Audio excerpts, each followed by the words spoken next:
When you work in a firehouse 7 blocks from the 2 tallest buildings in New York, you get to know every step, every staircase, every story. Morning, Jim. Couldn't get too close to that razor blade. I'm James Hanlon. I've been a New York City firefighter for 9 years at Ladder 1 downtown.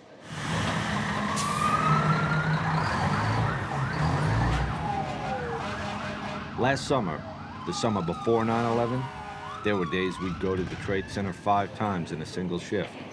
10-4, we're going to also send you some help. My point is, we knew those towers as well as anybody. But nobody expected September 11th.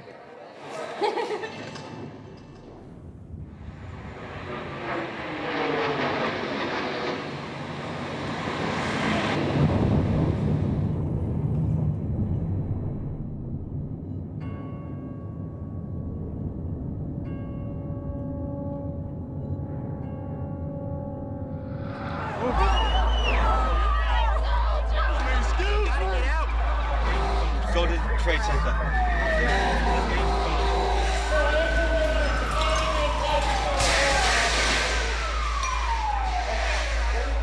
On that day, guys from my firehouse, my best friends, were some of the first firefighters into Tower 1 after the plane hit.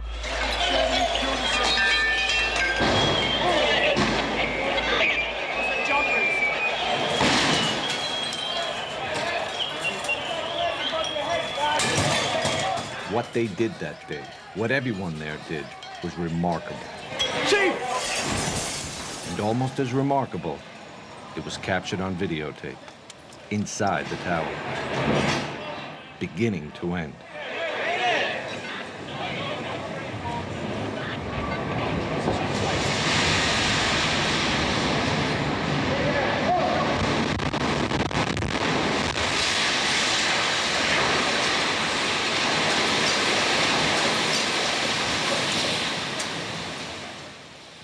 The tape was shot by 2 brothers, Jules and Gideon Naudet.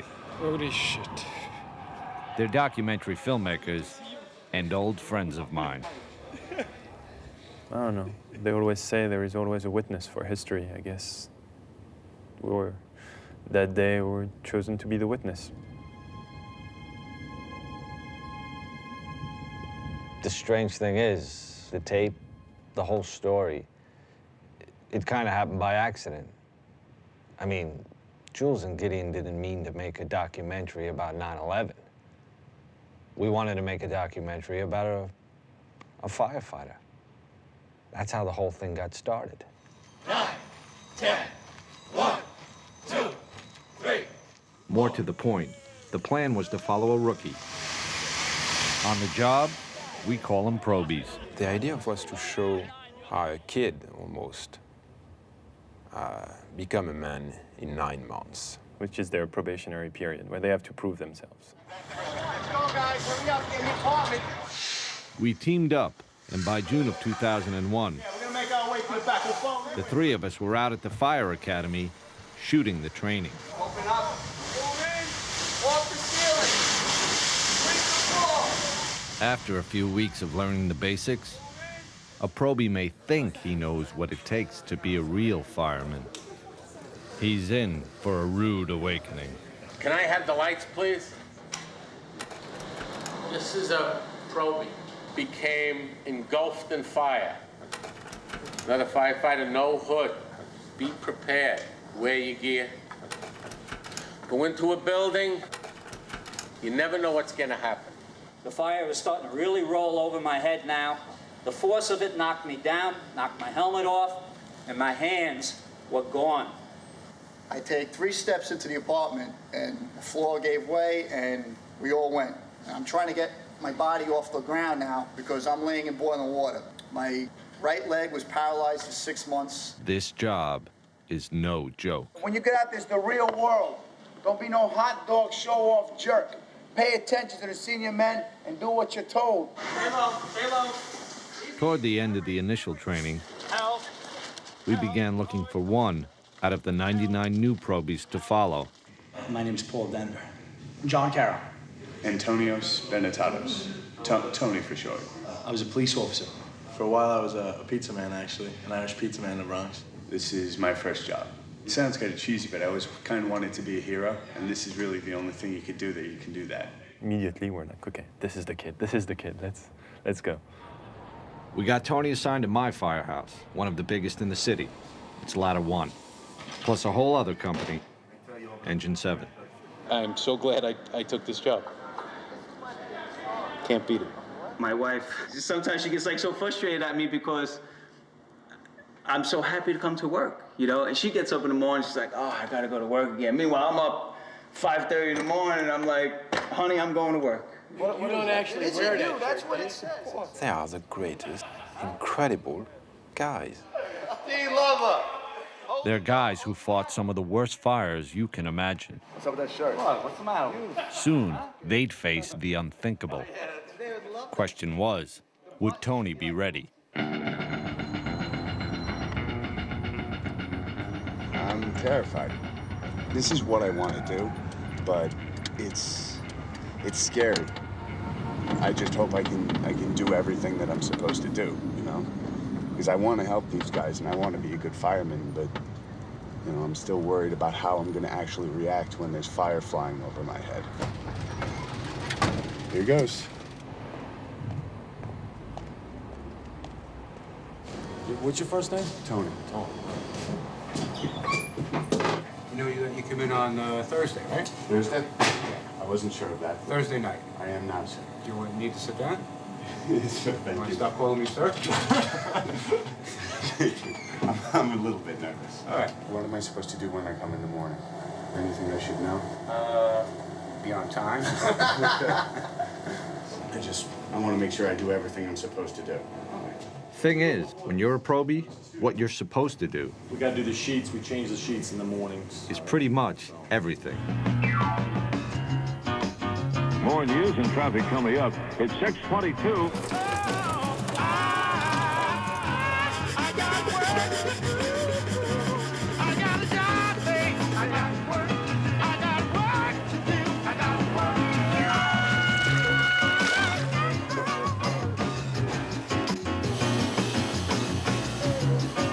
Get all the wheels, then we start up top and we wash the rig down.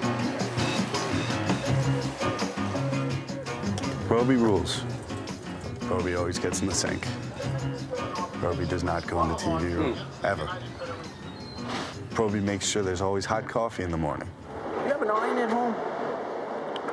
Actually, I do not, sir. You don't? No. Probie in a lot of trouble. Take two. I think I'm doing decently. You know, I'm still waiting for a fire, that's all. I'm just waiting for a fire. And I think that'll, you know, make a pretty big difference. Engine, ladder.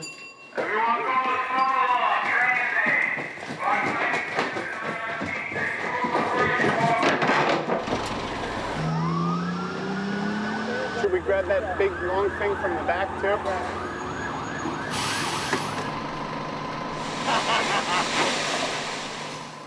Thing is, guys say there's two kinds of probies. Getting closer. Black clouds and white clouds. When a black cloud comes to the firehouse, that probie, he brings all the fires in the city with him. White cloud, just the opposite. No fires.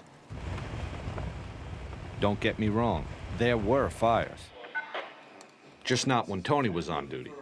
The kid was one very white cloud. So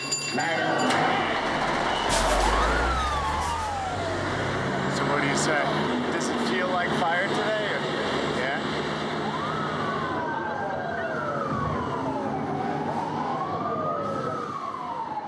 Okay, so we got a suspicious fire. Do we have any smoke condition at all? Negative. False alarm. What's going over there? So did you catch a job or not? No. I think it was just an elevator smoking. Tony was ready though, right? I was ready. Tony was nervous, of course. Terribly nervous.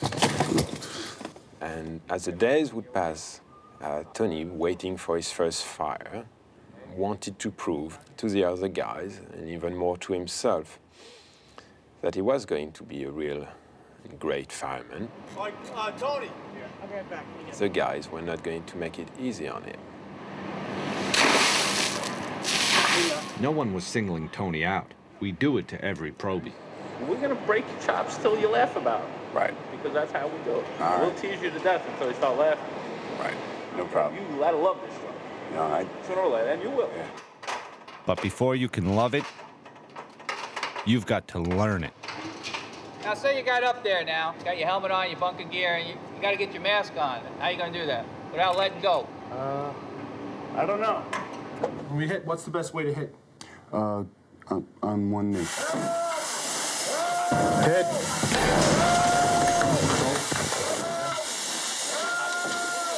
It's hot in here. Hurry up. Make a quick swing. It's hot. You gotta go under the bed. You go under the bed. The next time you do this for real, you're going to be more cautious. Right. You're fine. All I want you to do is learn to relax. All right. You got to remain calm. Okay. So you got to control that surge. Okay. Okay? Not bad. No. Not bad. Yeah, that handwriting's getting better already. Thank you. All right. Okay. Payday today, baby. Yes. Okay. Thank you. For 2 weeks, I got $672.25. Oh, you gotta be kidding me. You couldn't even buy a six-pack with that. Holy crap. It's starting pay, you know? If I wanted to get rich, I would have become a lawyer. But I wanted something that I'd be able to live with for the rest of my life. This I can live with. A lot of the guys feel that way. You need to get up in the morning and look yourself in the mirror and say you're doing something with your life. Somebody's in there. Hit the door. You do your job, you risk your life to help people. And with time, you become part of a unique, extended family.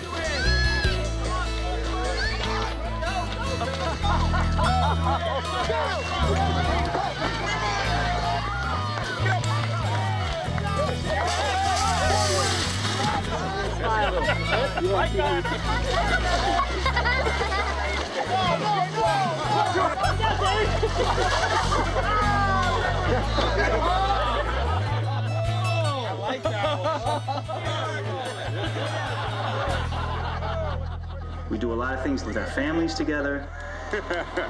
You know, you got a bunch of guys here that just, they want to be here.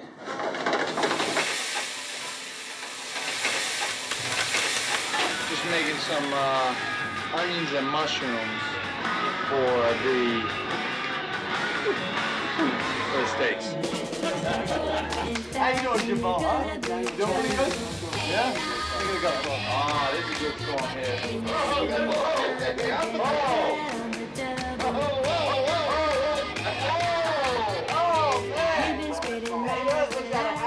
Tell me one other job where everyone sits down to dinner together every night. Sit down, Steve. You gotta be tired now. Let me help you, Steve, because I think I'm the only guy that helps you in this firehouse.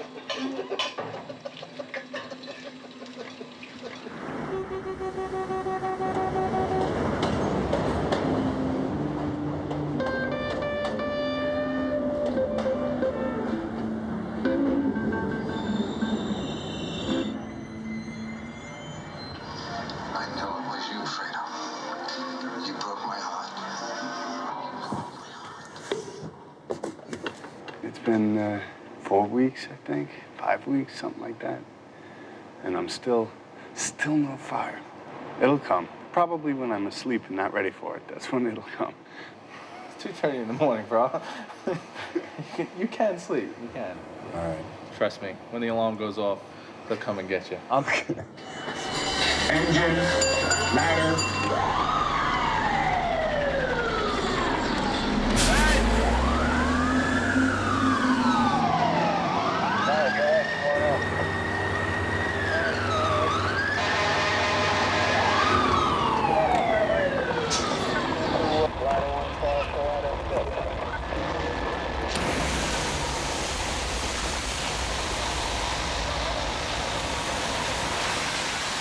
Go down, Finn! I got to spray water. You're getting closer. There you are, Tony. Look, your first fire. And it was a car fire, no less. That's all right. My first fire was a garbage can fire on West Broadway in Franklin. Listen, Tony was getting closer. Did he wave you? But for the record, that was some flame. Look at all the smoke. It wasn't a real fire. Hey, Chief, come see his first fire. If they're all like that, it's going to be a fun 20 years. Man, there's fire over here. Here's the fire, see? Start your line, put out the stakes. By the end of August, we knew that we had a great cooking show, and there were no fires. Waiting for a job, that was a very big concern. But every time we would talk with some of the senior guys, they always told us, well, be careful what you wish for.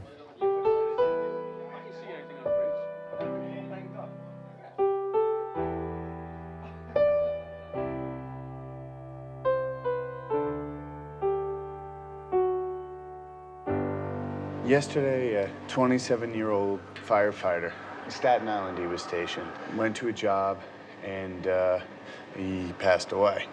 This guy left behind a 2-year-old son and a baby on the way. You know, this dude was just expecting to go home and see his girlfriend after the tour that day, you know?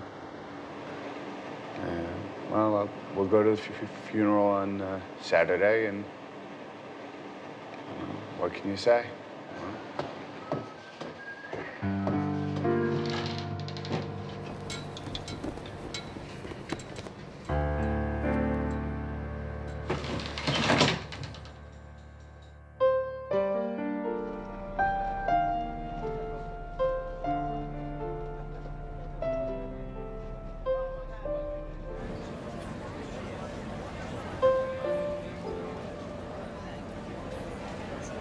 Detail, then hut.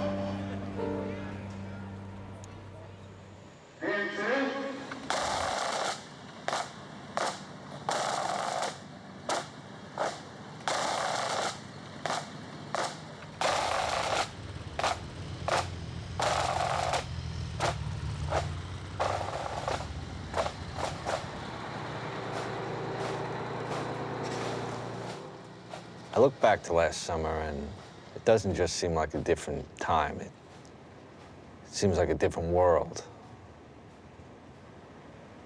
At the time, we didn't think there could be anything worse than losing a single firefighter. I mean, looking back, we were kind of innocent, especially Tony. A bunch of the guys were talking about what different parts usually get them at the funeral. When the coffin went past, that was a little rough. I don't know. I hope it's my last one.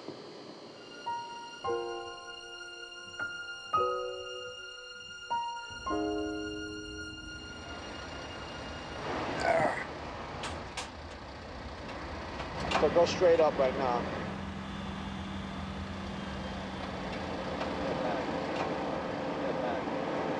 There's a lot of things going on at all times, you know? Shit's hitting the fan, the roof starts to collapse, you gotta get off. You know, you gotta really improvise. Right. You know what I mean? Right. Basically, you have to be on the top of your game. Right. You're not the OV. You're on the top of your game. This is not a joke, this job. You know? Right. There's a lot of things to think about, you know? And tunnel vision, focus, really, because that's what's gonna keep you alive, and that's what's gonna give you the opportunity to help anybody else. Right. Right. You ready to go down? Fire or no fire, Tony had learned a lot that summer. Get him over the roof, make sure he gets down. Sure, he had a ways to go, but we'd teach him. Far as we knew, there was plenty of time. A few days later, Jules cooked a French dinner for the guys. At least he tried to. Decided to cook leg of lamb, which I told him for a long time was one of my specialties. I think he cooked one, and We really needed at least 5. Where's Frenchie? A couple more meals like this, we'll be able to share shirts. All right, I got a small piece, so what? Not my mistake.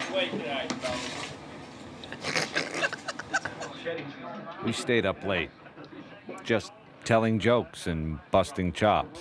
This is it. That's all that's left. This is the best part of the meat. Even though the guys were making fun of us because we didn't cook enough, we were all having a great time. We were getting accepted. Touchdown! Oh. You were just shaking it in the head. I don't know. We all joked all night long. It was really a great night. Little did we know. It was the night of September 10th.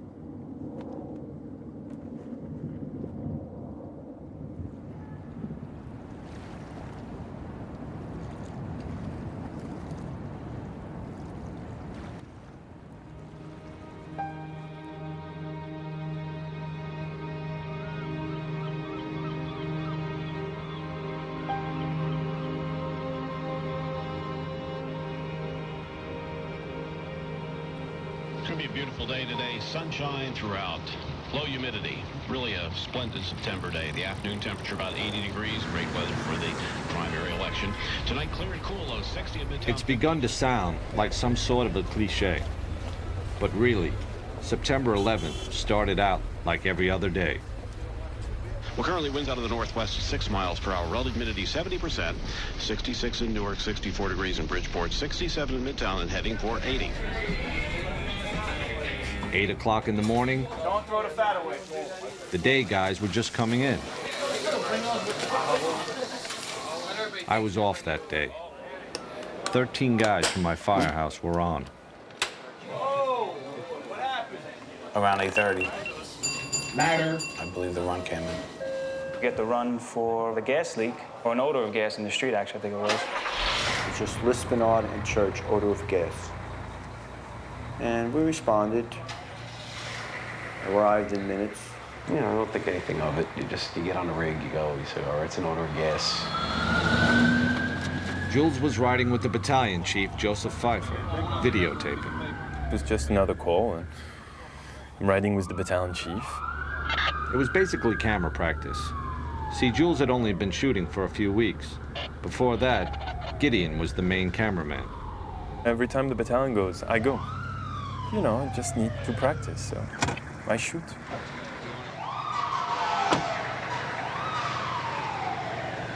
And I don't stop. You want to just check the water gas pop over here? No, the gas main's right here. Right down. We checked the area with meters, and it was kind of routine and pretty simple. It was 8:46 in the morning. And then we heard a plane come over, and in Manhattan, you don't hear planes too often, especially loud ones.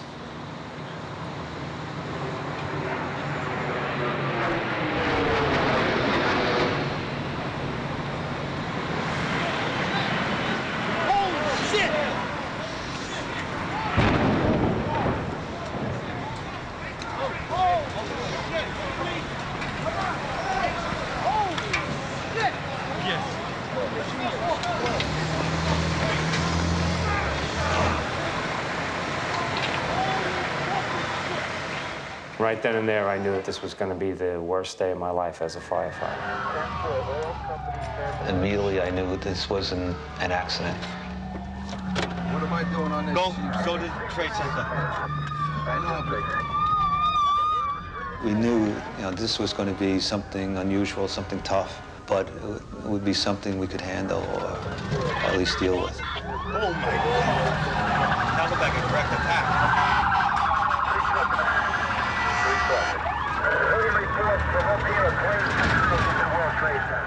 Chief Pfeiffer made the first official report. Battalion went to Manhattan. We have a number of floors on fire. It looked like the plane was aiming towards the building. Transmit a third alarm. We'll have the staging area at Vesey and West Street. Yes, sir. Probably a 2-minute ride, but it seemed like it was forever because there was a lot of things going through your head. Felt sorry for the people, the people inside the building. What was going to happen, nobody had any idea. We've never experienced something like this before.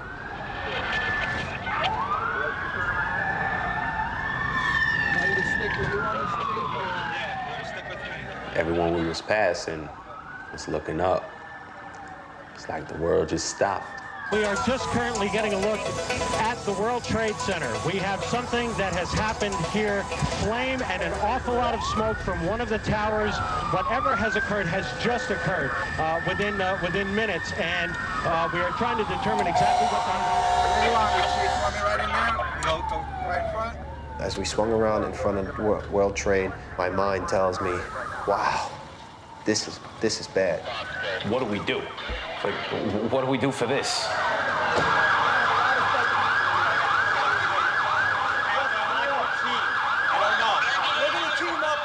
We park right under the awning of One World Trade Center.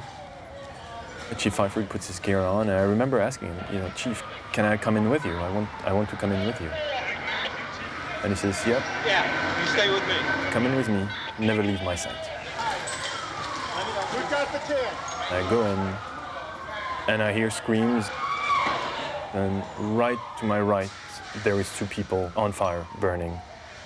I just didn't want to film that. It was like no one should see this. Pfeiffer was the first chief into the building.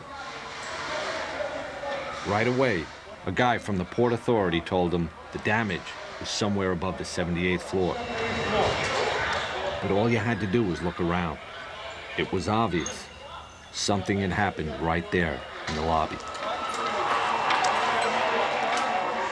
You just saw that all the windows were blown out.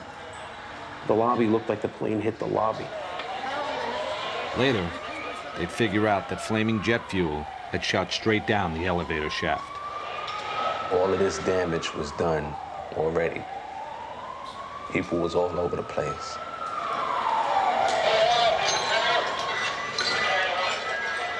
So you knew it was going to be worse when we got upstairs. Flames are shooting out. Smoke is pouring out. I want you to get an engine and team up.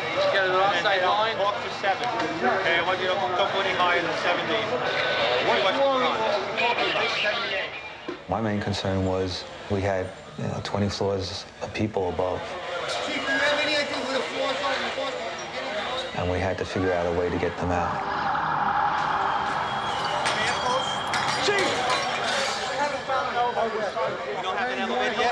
As it turned out, we had no usable elevators.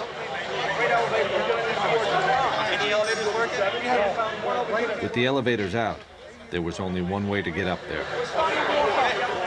Walk. Companies come in. You see them with a concerned look on their face. And they're sent up.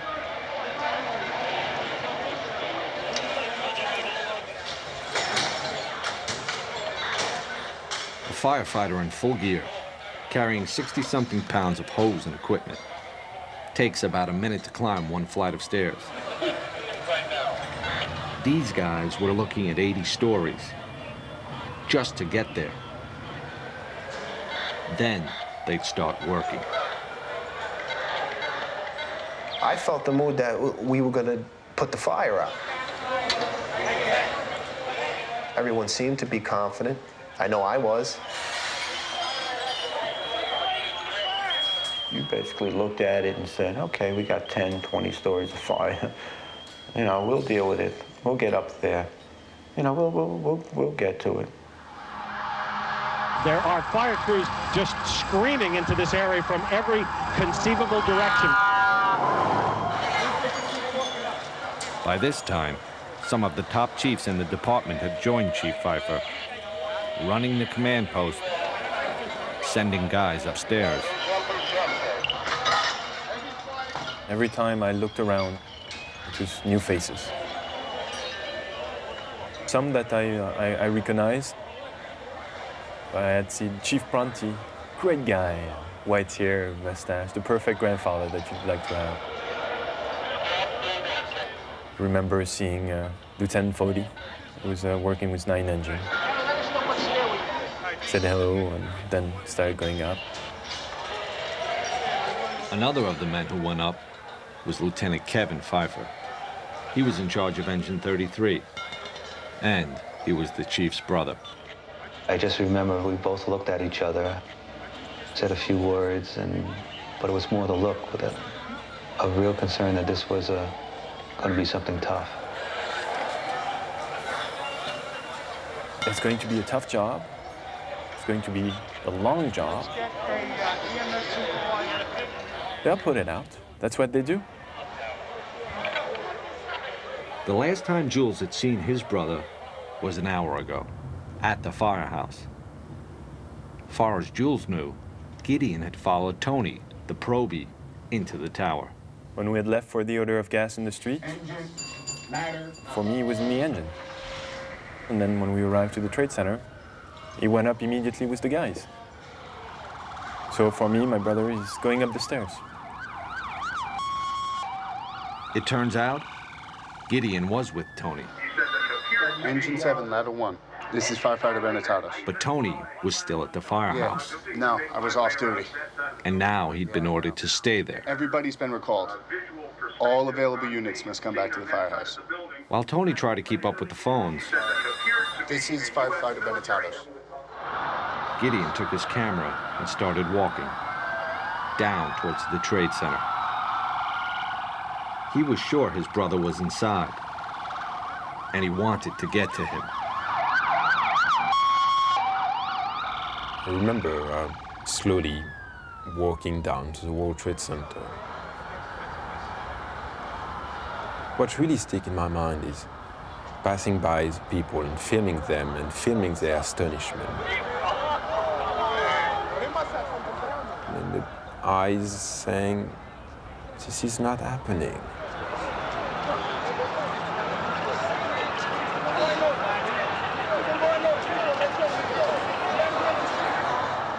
I remember tilting the camera back and forth between the people and the tower in front of me.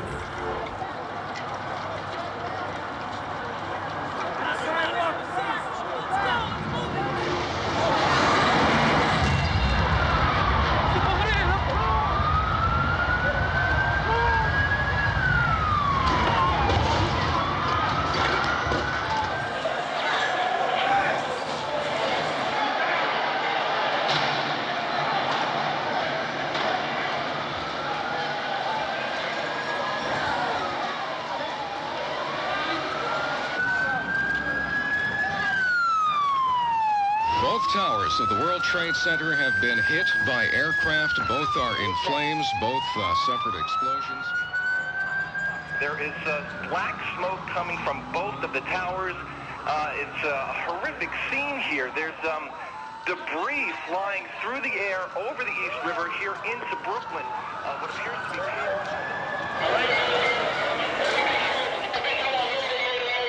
Mayday.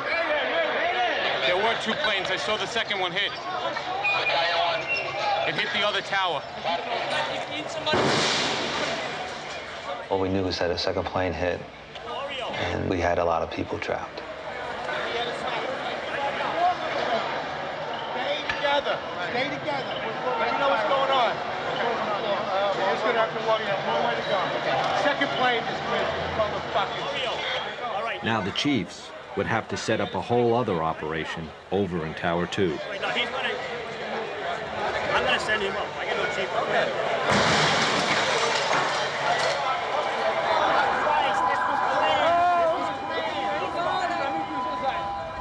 When the second plane hit, that's when you could see fear.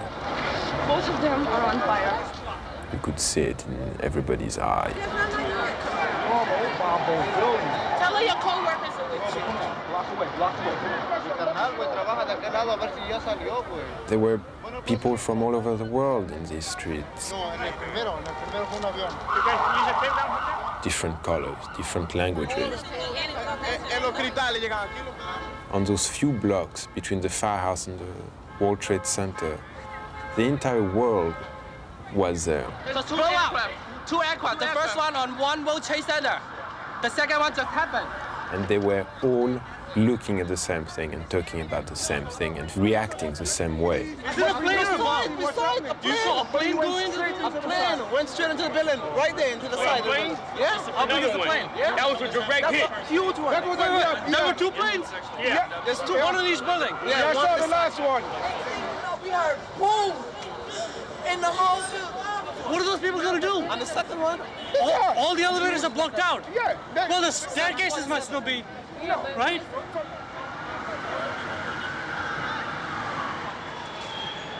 The stairs were crowded. People were coming down burnt. Upstairs in Tower 1, the guys from my firehouse were now 10 floors up and climbing.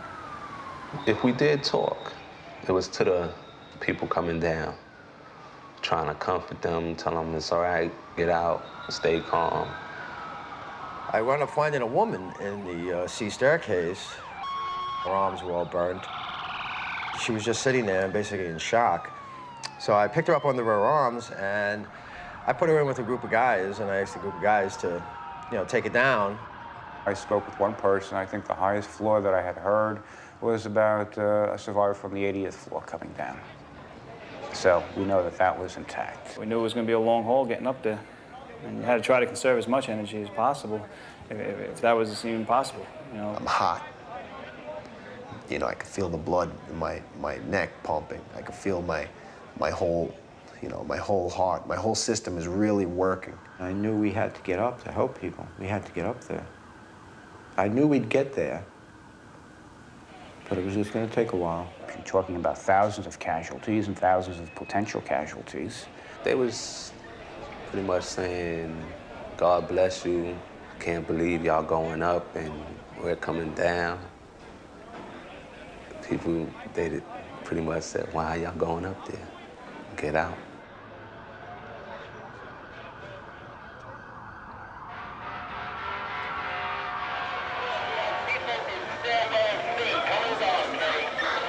Their concern was to get everybody out. That was the key. As much people out as possible.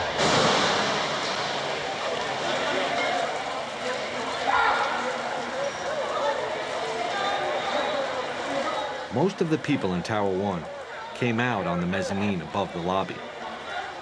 Then they'd get out through another building. All right, I want to use the lobby of 7 as a triage. The chiefs didn't want anyone going through the lobby doors. First, it was because debris was falling outside. Then, it was people falling. You don't see it, but you know where it is. What's that? And you know that every time you hear that crashing sound, it's a life which is extinguished. It's not something you could get used to. And the sound was so loud.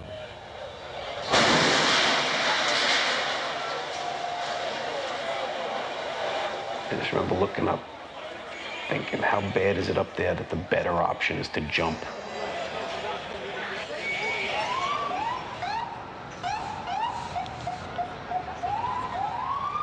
Let's go, get off the corners, let's go! Like something out of the Tower Inferno, like a movie.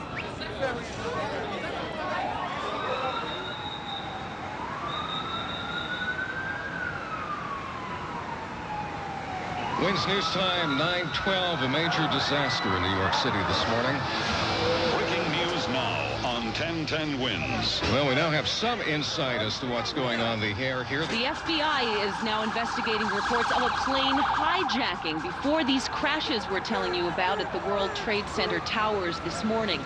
Rescue crews are making their way to the scene, and all of this unfolding in one of the busiest places in the world, downtown Manhattan. Again, both towers hit by aircraft. Again, 2 planes involved in 2 crashes into either tower of the World Trade Center at about 10 to 9 and 5 after 9 this morning.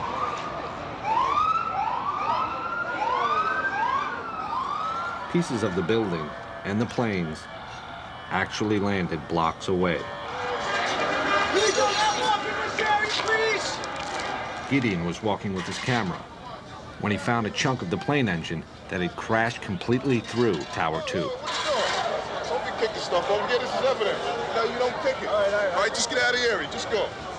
This is evidence. You're kicking stuff. What's the matter with you? That was as close as Gideon would get to the Trade Center, without a firefighter anyway.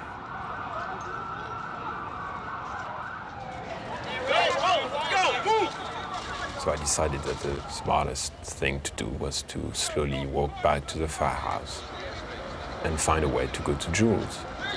We're just getting word now. One of the two planes was hijacked after takeoff from Boston. This is two airplanes have crashed into the World Trade Center in an apparent terrorist attack on our country. We now have reports of a fire at the Pentagon. A fire at the Pentagon being reported this morning. I was just saying that the officials are calling this an act of terrorism. They're saying that's clearly what it is, clearly not an accident. Arriving back at the firehouse, and Tony is still alone, and he has no clue of what to do. The Pentagon's on fucking fire? War. This is war. And just by listening to him, freaking out and swearing and behaving like I've never seen him behaving, Tony was expressing what we all felt. At that point, I saw the fireman in him taking over. I can't believe the fucking Pentagon. Somebody has balls. I mean, a few times he was just pulling his gear and about to rush to the door, and realizing that he was the only one in charge of this empty firehouse, and going back to the house watch and looking again at those pictures on TV, and just to make sure that it was real. We have these two enormous explosions at the World Trade Center here Tony in New York. just wanted to go there.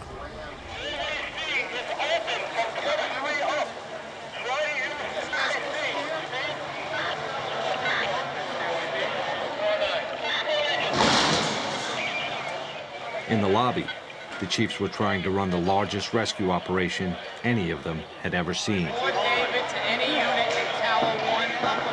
With next to no information coming in from outside. You got a phone that's working? I think the entire world knew more than we did. Everybody had seen the attacks. Everybody had seen the tower burning. De New York, un avion s'est encastré dans une des deux. Had seen the Pentagon. For us, we didn't have a clue of what was going on outside our lobby.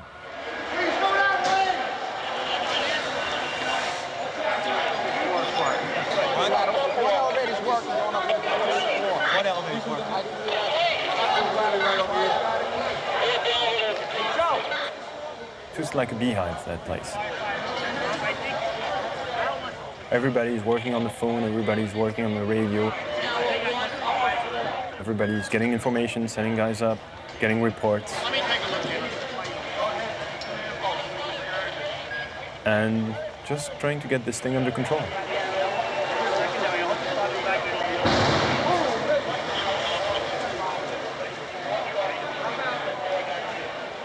At one point, there was even a rumor a third plane was heading in. You got to remember, at that moment, anything seemed possible. Other than NYPD, Port Authority, police, and the military. And I need that done now. Motherfucking plane. Many people out of the building, let it burn up. We got a lot of people with us, especially we got to get these people out. That's the priority. On top of everything else, just talking to the guys in the stairwells was tough. Fort David to Battalion 7. The tower's internal communication setup had been knocked out by the crash. That left fire department radios. Suddenly, you have hundreds and hundreds of firefighters that have radios.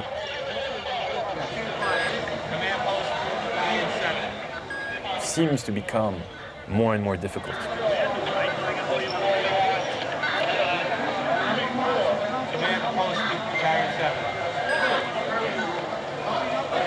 OEM 1 to to face.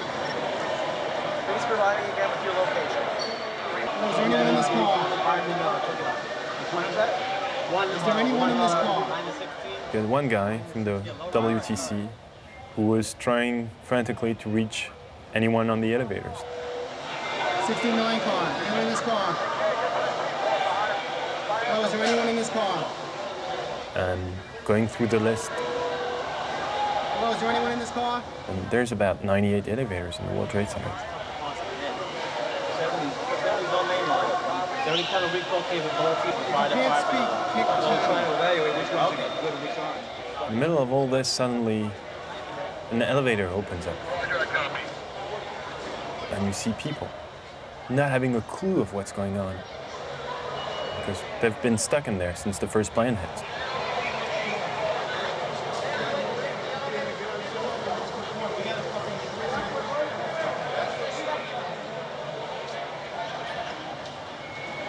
I was seeing the look on the firefighters.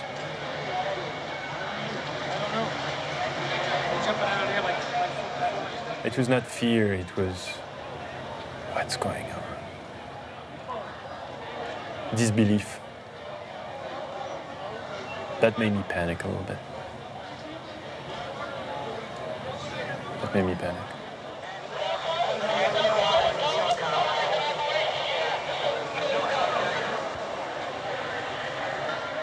It was the first time I had seen Father Judge, the chaplain, as he's called.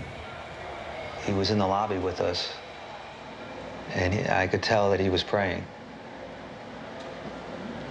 You know, Father Judd, he would at least make eye contact with you and kind of give you a reassuring look.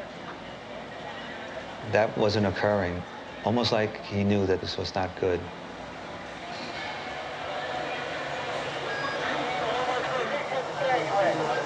This is a dangerous way to go out.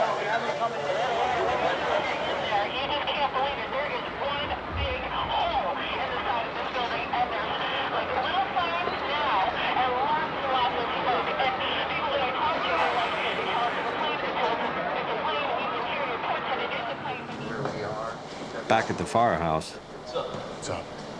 off-duty guys were starting to show up. You know, we're just waiting right now. What's that? We're just waiting right now. Tony he just had one thing in his mind. This is bad. To go there, and he couldn't. 2 fifth alarms right away. And you know the fucking Pentagon is burning now. What? Pentagon is burning. I want everybody to stay here and they're going to deploy us as needed. Right now, they got enough guys down there. They want us in case anything else breaks out. And that's when Chief Burns arrived. I need a cup of coffee. Larry Burns joined the fire department in 1957, retired a battalion chief 3 years ago. I couldn't wait. I had to get down there because you know what? They're my firefighters. It's my building. It's my city. Leave your gear all together, get a flashlight, and a bottle of water. Okay. Told the probie, get your gear, let's go.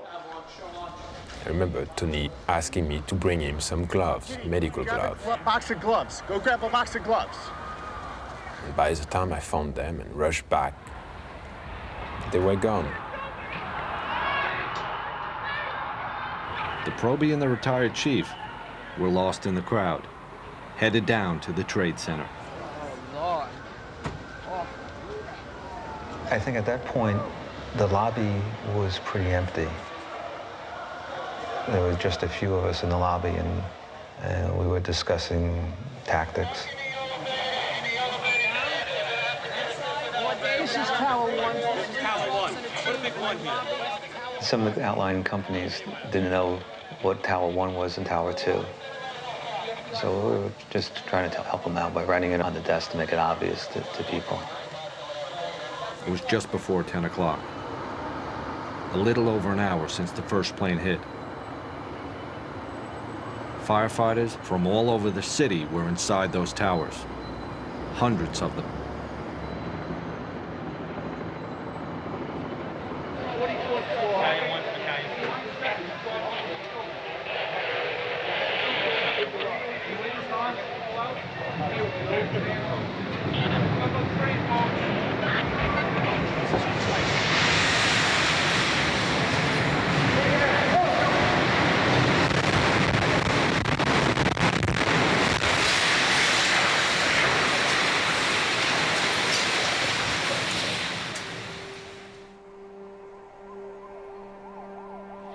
A situation that started bad just gets worse and worse and worse. The World Trade Center, South Tower, which was hit by a plane and racked by an explosion approximately an hour ago, has totally collapsed. What happened?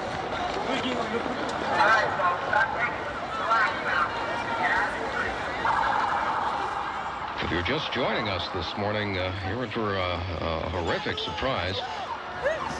The scene here is just one right out of one of the movies you would see in Hollywood. People walking around with cell phones in tears, holding their heads, looking up at what's left of the World Trade Center, and just shaking their heads in disbelief. Out on the street, everyone knew what just happened. The South Tower was gone. They saw it collapse and ran.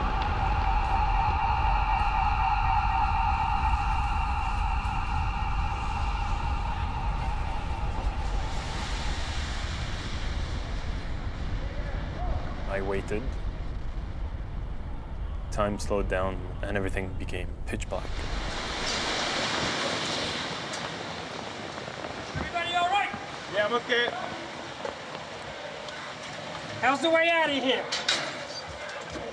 And then realized, okay, I'm not dead. Yeah, right here.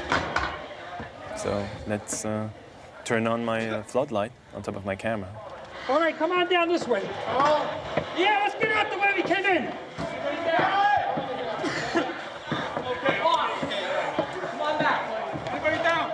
Inside the Trade Center, all Jules and Chief Pfeiffer knew, Carl? Yeah, right here. all anyone knew, was that something had gone terribly wrong. You all right? No, come in. They asked me, you with the light, help us out. We gotta get everybody out. It was pointing my light wherever they needed. Where's Chief Cowan? Right here. Where's Chief Cowan?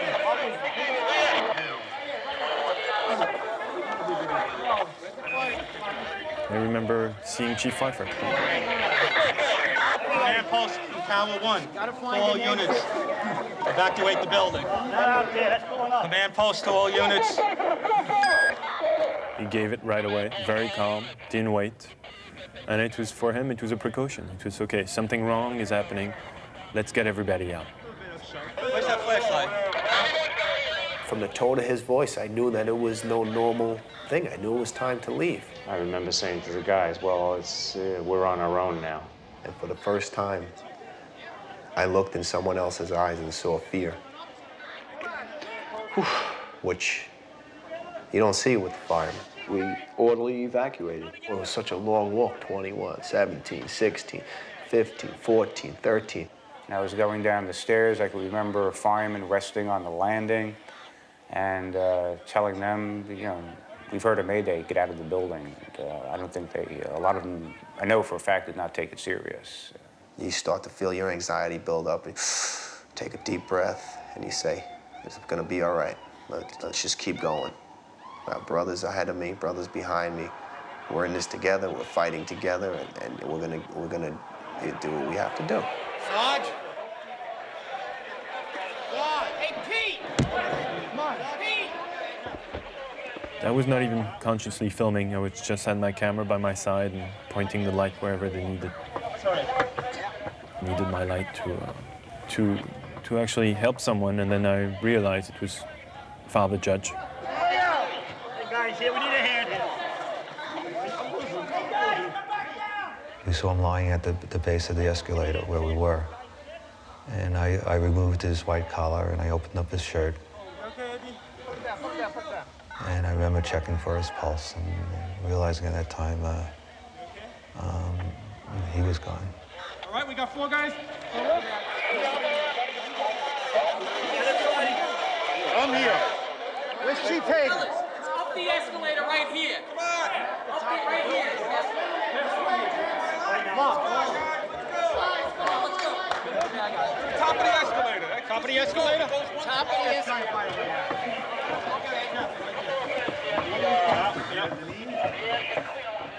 After that, We had to figure out how to get out of where we were.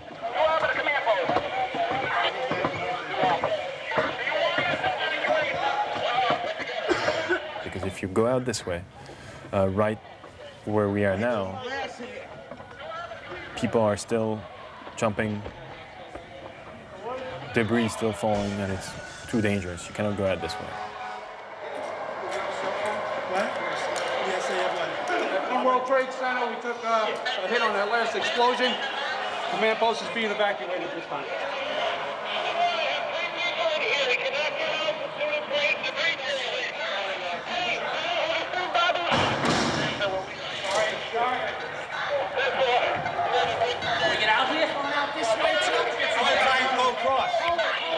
Chief Pfeiffer tells the people carrying Father Judge, okay, stay here.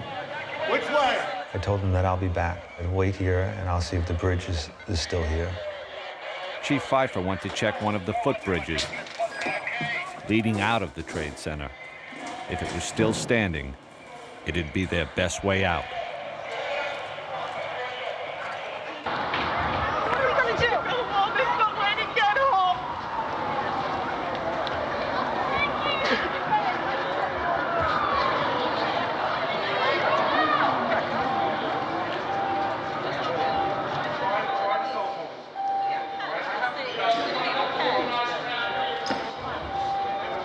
Did you hear what happened with the other tower? You see the tower collapse? The top or the whole thing? It looked like the whole thing, and now what they said was the FBI just came here and they said that a third plane is what did it. Another plane hit it. We'll head down together.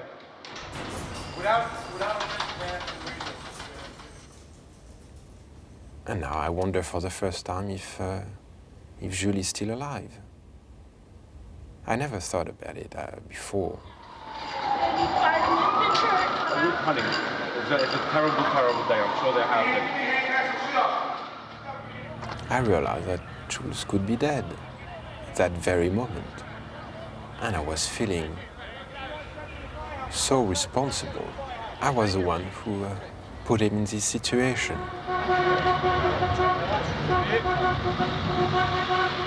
I had to find Jules. Gideon hitched a ride with 3 off-duty firemen, determined to get to the Trade Center the only way they could, in a pickup truck.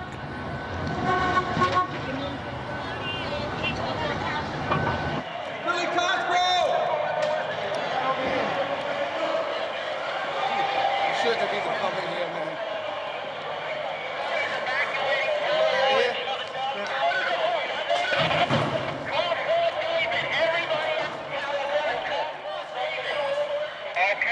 Battalion 1 to Division 1.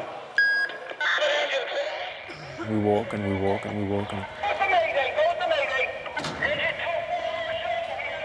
there are maydays being given, and we start to figure out, okay, We should be able to get out here. it's much be worse than we think, because you cannot have that many maydays and all that dust and that noise.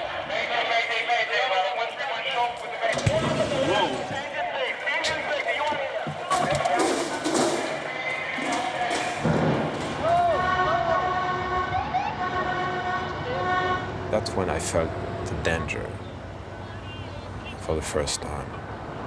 It was all around you. I mean, every single cell of your body was telling you, you should not be here. The scenery was radically different. I mean, it was this white powder everywhere. Just a few people here and there. Take yourself as mask. Get masked, we get an extra cylinder, and then we're gonna go in. And this kind of silence.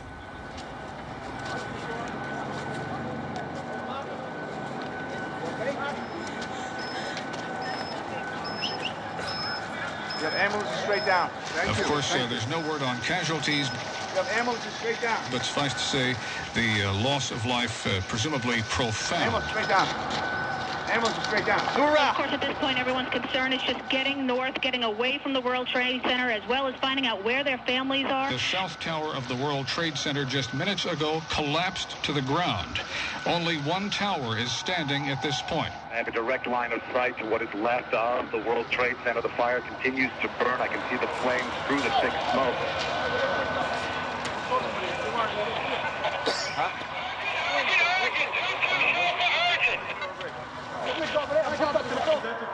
Battalion 1 to Chief Calvin.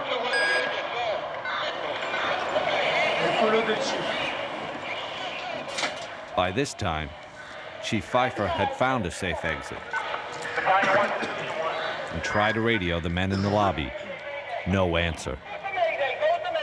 So we walked across the bridge back towards the Trade Center. Still trying to call on the radio and not getting through.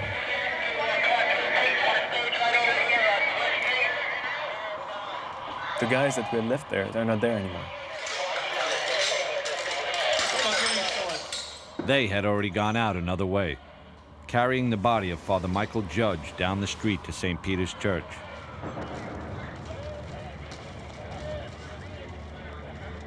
They laid his body on the altar.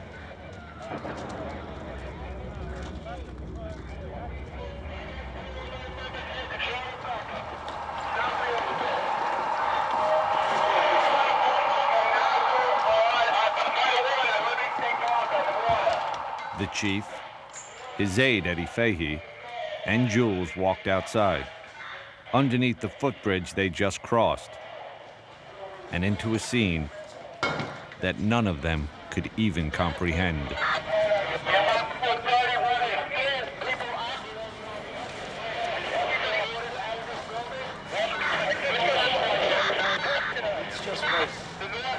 And there's debris everywhere.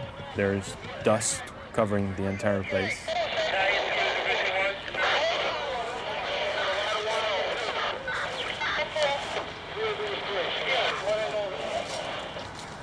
And we look, and the tower's here. So we say, okay, probably it was something else. The tower is nice, it's standing.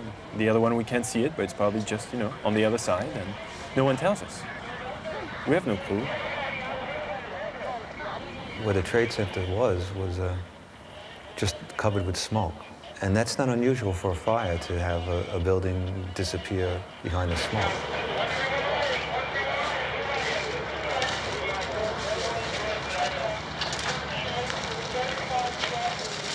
And then was it just a sense that this wasn't a good place to stay. So we walk north.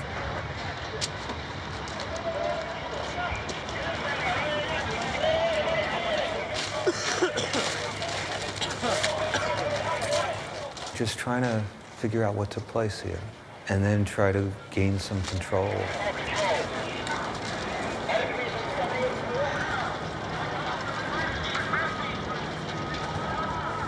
So we started to rebuild some sort of structure.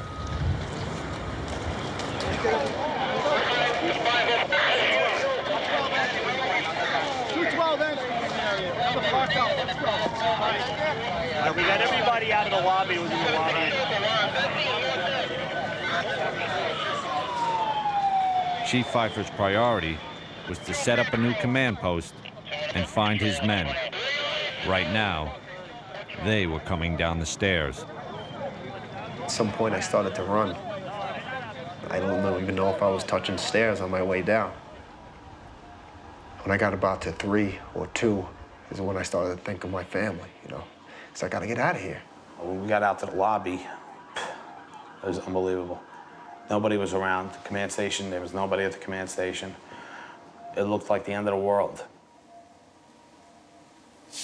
I joked about it. I said the command post was abandoned. The board was set up and nobody was there. I said, oh, this is not a good sign.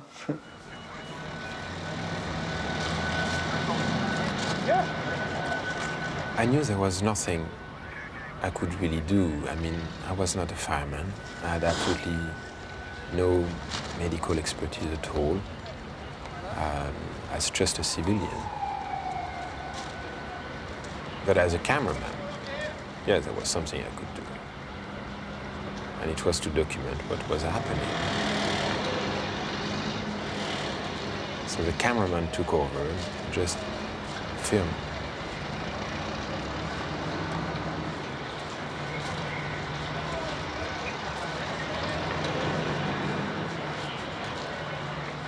Gideon had made his way as close to the tower as he could.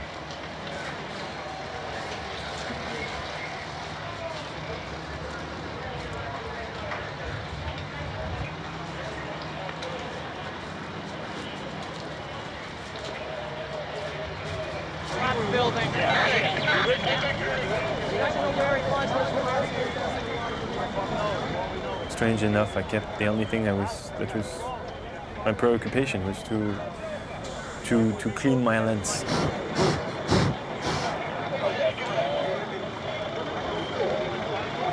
I don't know if it was a way for me to try to focus on something so I can stay away from the horror of the reality, but that was just my obsession. My lens needs to be cleaned. Jules was with Chief Pfeiffer, who was plotting his next move. The firefighters from my house had reached the lobby and scattered. You know, kind of walking at this point. We knew we were out of the building, felt we were safe.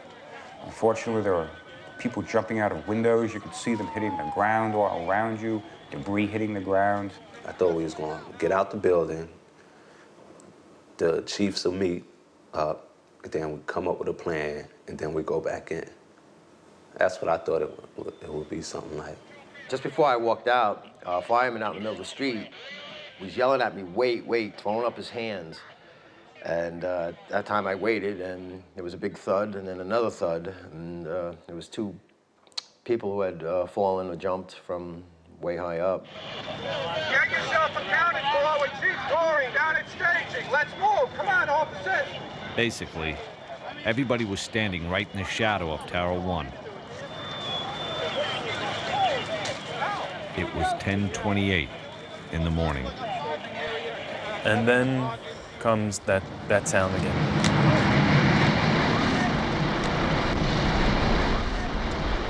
And I don't even have time to think at that point. I just run.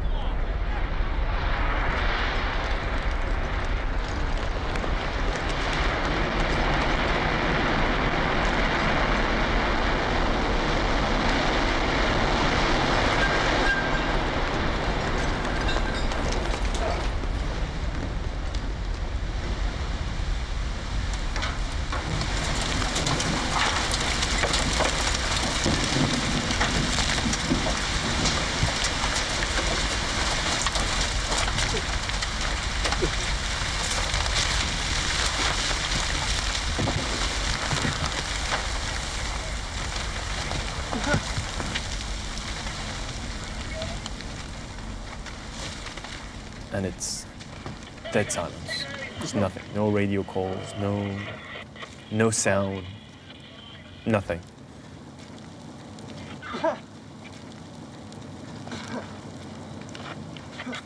And I feel the person who was on top of me get up. Get out of here. You with me? Yeah.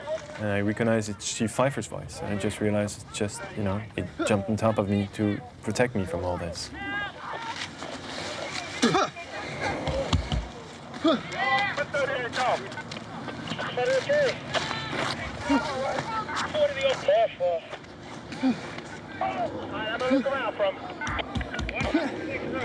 Chief Pfeiffer said, okay, let's go now.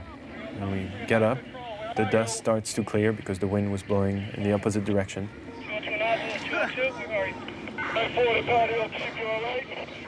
After that, it was just trying to literally walk around the block and regroup and walk back to the scene and see what we could do.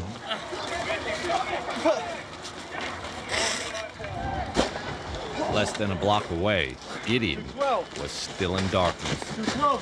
The pounding stopped, and you realize now that you just can't breathe anymore.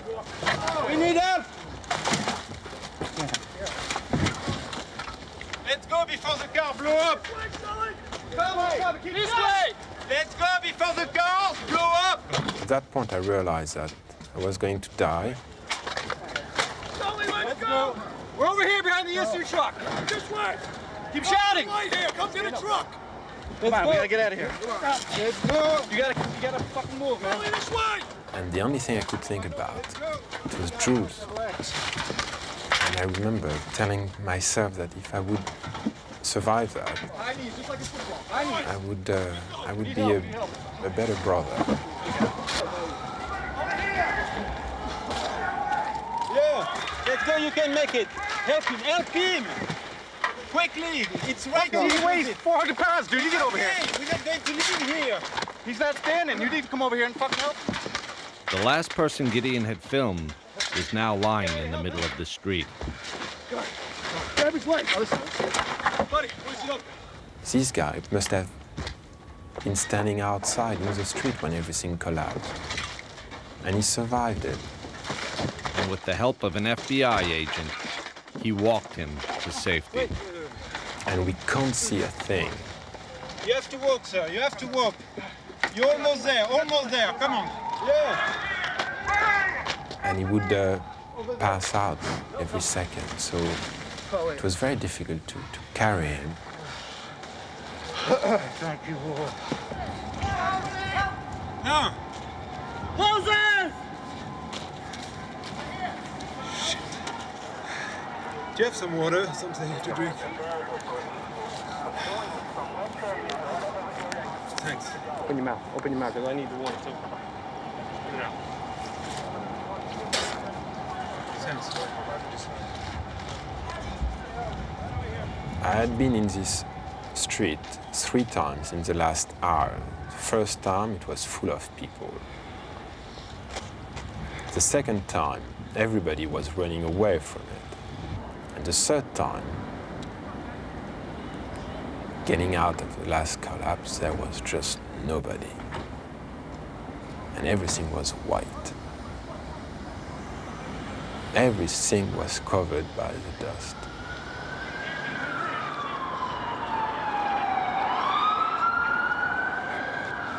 Holy shit.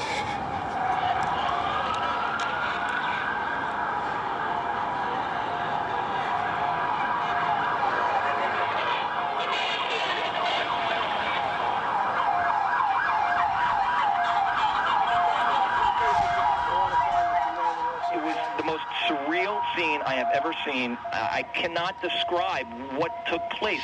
It is a scene just not to be believed. The smoke's still billowing. What we do have is a lockdown. You can't get in, you can't get out, you can't go up, you can't go down. I see that I'm still in the middle of the street, and I see there is a little deli. It seems to be open in the corner. Yeah, we're getting on too now. Oh, okay. Come on, guys.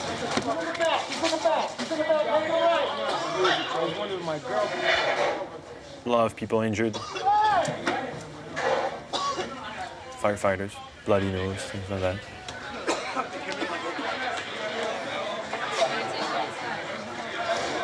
And then it hits me, but now where is my brother?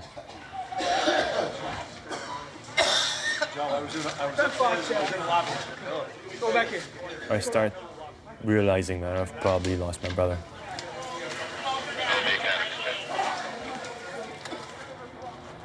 So I try to go back to the World Trade Center. I need to go find my brother. Where are the guys? I have no idea. I was with Chief Pfeiffer.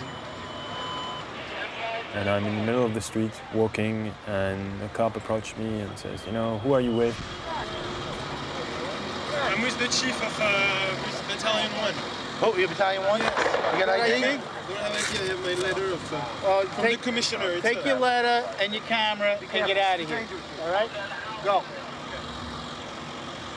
So I go back up, walk north, not really knowing where I'm going. Police department? No, they're making a documentary on the fire department. Come on, this ain't fucking Disneyland. Let's go.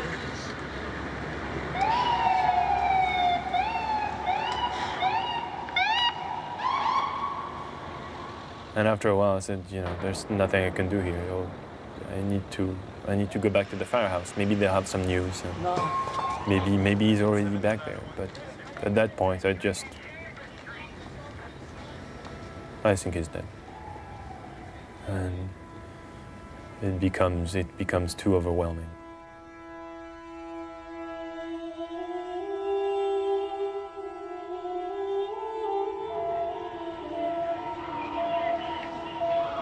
Walking back to the firehouse and not trying to think for 1 second about troops. That was too much.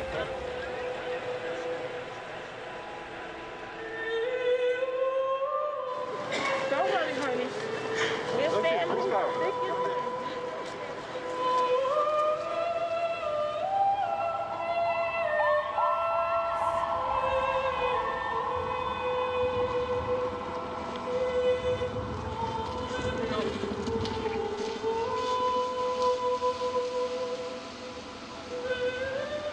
Everyone's asking me, what happened, what happened? I said, hell. Hell is what happened.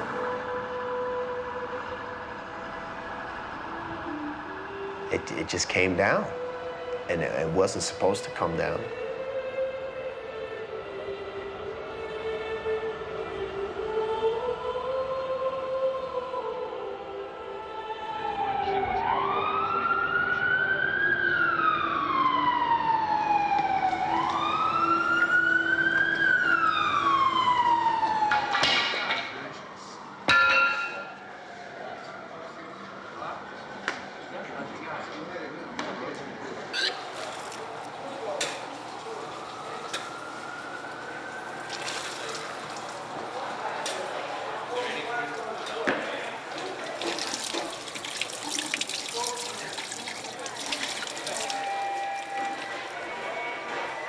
Came back to the firehouse. Very emotional. A lot of guys are crying. I'm crying.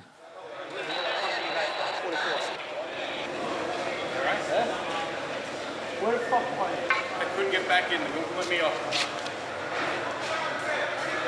Well, leave the oxygen here. Pull it off and in. Still, we don't know how many guys are missing. Down here looking. I got thrown into 2 ambulances. We bolted, we ran. I never got so many hugs in my life. They were glad to be alive hugs. It was a great thing to know that people were surviving this. I thought you guys were dead. Not the only one. I thought I was dead. We lost so much in that 2-hour period. How you doing, all right? We felt like we got the hell kicked out of us. Shot, I don't know what to do, man. Go back down there or what? Fucking get shot. Is everyone okay? You guys were in the building? Yeah. So many thoughts and emotions, and we got to call our loved ones, tell them we were okay. You made it out. You just made it out. I'm never so happy to hear my mother's voice.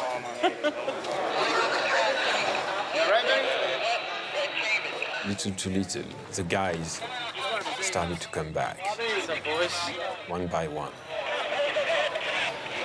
Again, the cameraman would just film. And it was just like, you heard the ground rumble, and it was just fucking debris was just chasing you. We were running, hauling ass. So it was just filming them coming back and asking them if they had seen Jews. And nobody could answer this question. What's happening, brother? What's up?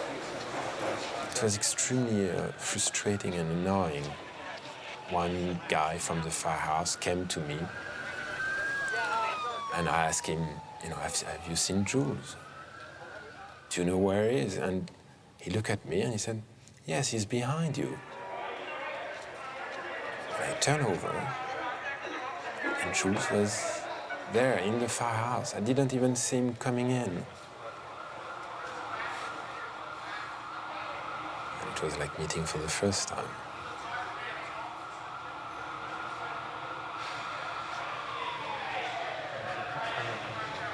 Hein? Écoutez-moi, moi j'étais en vie, je savais pas si tu étais dans le camion. As Jules, if he's all right, he tells me yes. He tells me that he was all that time in the lobby.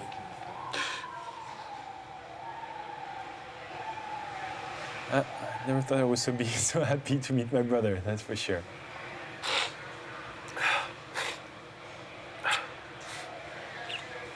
Cry like babies for about 10 minutes. C'est pas beau des gens qui sont heureux. Dès qu'on est arrivé, il y en avait deux qui étaient tombés à travers. I tell him, I know now what it's like to think you're going to die.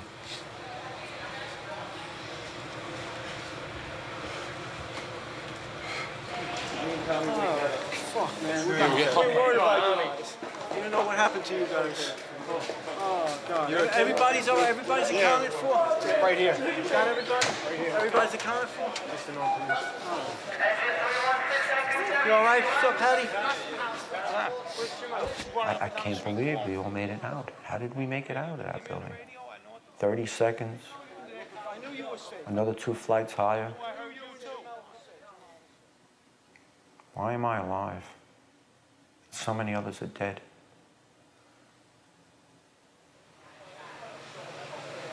Got down to the lobby and we saw they abandoned the command post. We knew we were in trouble. We came down. It was much worse than it was when we went up. Yeah. Right? We went up and they had everything set up. We came down. It was desolate. It was like, holy shit. When we came down to the lobby, it was like the first thing that was. There was nobody there. Where the fuck? What did we do? We made it outside. We made it about a block. We made it at least 2 blocks, and we started running. Floor by floor, it started popping out. It was if they had detonated. Yeah, as if they were planned to take down a building. Boom, boom, boom, boom, boom, boom, boom. All the way down. I was watching it and running. Just ran up West Street. And then you just sort of this cloud of shit chasing you down. Couldn't outrun it. West Street. I couldn't outrun it. So what'd you do? I jumped behind a battalion car. I hit under the car. I was just waiting to die. The scene here is reminiscent of a nuclear winter. Right now, everyone is walking around with masks, covering their face. There's people just wandering the streets, covered in blood, covered in plaster. They were near the site when the buildings collapsed. We're on about the 20th floor. I hear this fucking rumbling, and I guess that's when 2 came down. I guess it hit 1, crushed out the Marriott, whatever. We're fucking dead. I guess the best way to sum this up is the World Trade Center is no more. Sit down. The loss of life, one can only imagine, is just enormous. It must be incomprehensible at this point.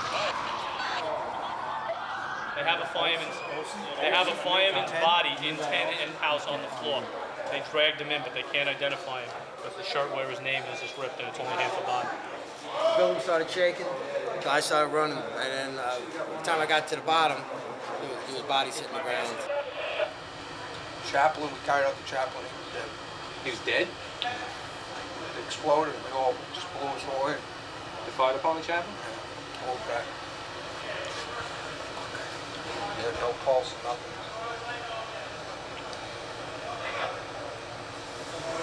The way we lucked out, we were in 1. 2 fell first, and then they told us to get out. 2 fell first? 2 fell first. I can't figure this out. When you guys came... It fell while we were in the building. Yeah. That's why we were lucky. When you guys came out of the building, 2 was already gone. Yeah, 2 was gone when we came out of 1. Watch it on the news. 2 fell. 1 didn't fall first. That's why they were getting us out. The United States will hunt down and punish those responsible for these cowardly acts. I'm going to want a list of the New York City firefighters and officers that are willing to go back to work again. Okay, we probably won't be leaving for at least a half hour, but I want to get a list. And then I don't know why myself and the other guys were picked to survive this. We're going to need masks down there. In a way, I feel that there must be a reason. And then we'll leave as soon as we get the order from division. What am I supposed to do to earn this? It's not easy being a survivor.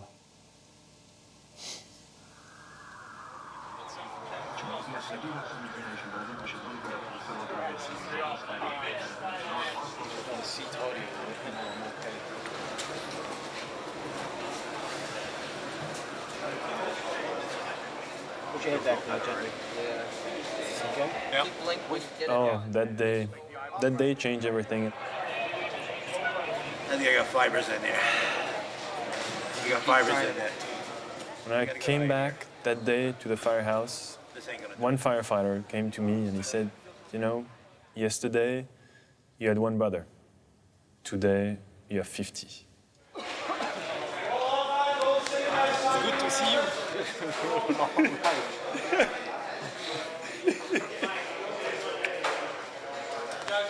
It's hard to even describe the emotions in the firehouse that day. On one hand, you celebrate. Very frightful day, man. Very happy to be here. Somehow the guys from our house, they got out.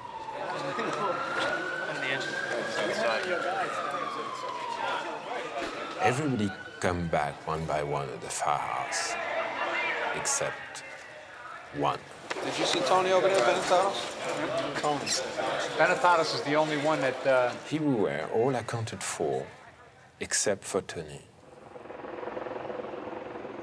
Everybody was wondering about Tony.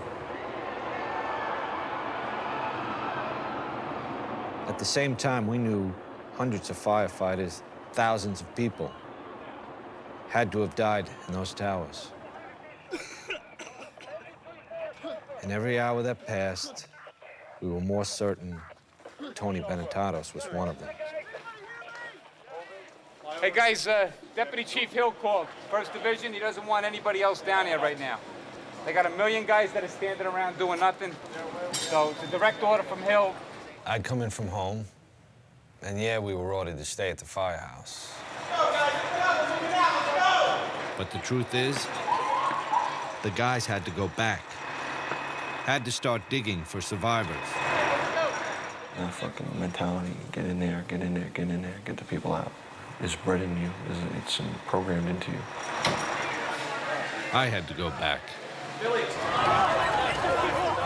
and find the kid.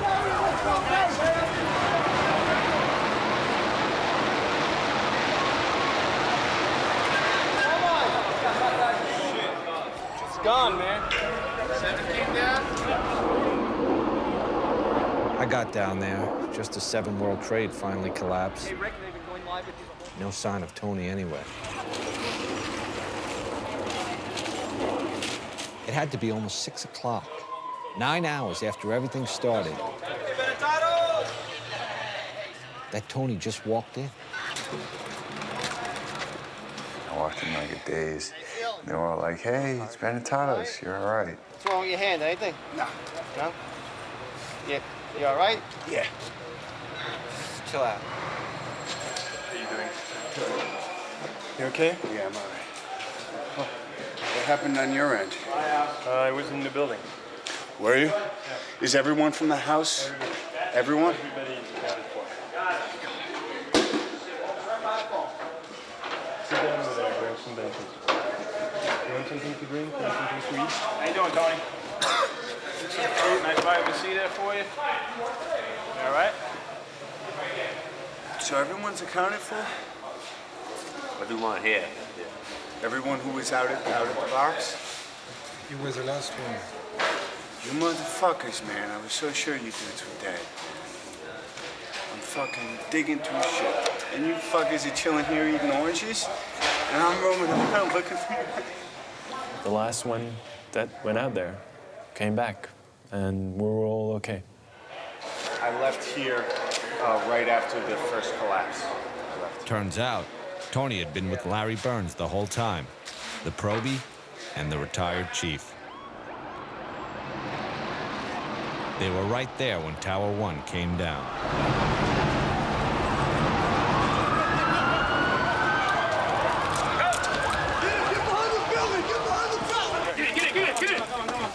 We go into the various surrounding buildings. Hello! We're behind the street! Hello! Come to the light! Trying to calm people down. Stay where you are. Stay here until you hear different. Directing people to go to the Brooklyn Bridge to get off the island. Everybody please evacuate the area immediately. There's people crying, People injured. The one that sticks out in my mind is there's a guy, his arm had looked like severed here, and he was holding his right arm and his left as he was running. And he was screaming as I was hiking, I need a medic, I got a bad bleed. You know, and that kind of shocked me. We kept going. I checked all the rigs. There were rigs crushed, paramedic trucks covered with rubble, flipped. Fires burning everywhere, huge fires. That whole day, I just searched through rubble, lifting things up, checking underneath. It was hard for him. It was very hard for him. He's only been a firefighter for, a couple of months. But he proved himself that day. To all the guys, yeah.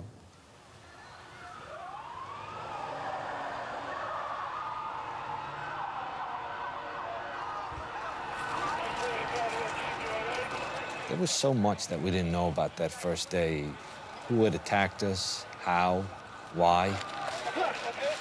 All we knew is that nothing would ever be the same. I must have saw about 7 or 8 bodies flying through the air, coming from 80 floors up. And then, of course, the images of the replay that never stops of the planes hitting, the towers coming down. And it was like, okay, enough TV. Thankfully, the power went out about that time, so it was a relief. Put this generator maybe in the courtyard, and then we'll hook the lights into it. I got 2 more sets of lights coming. The entire downtown Manhattan lose power. It was really this feeling that we're going to be there for a long time.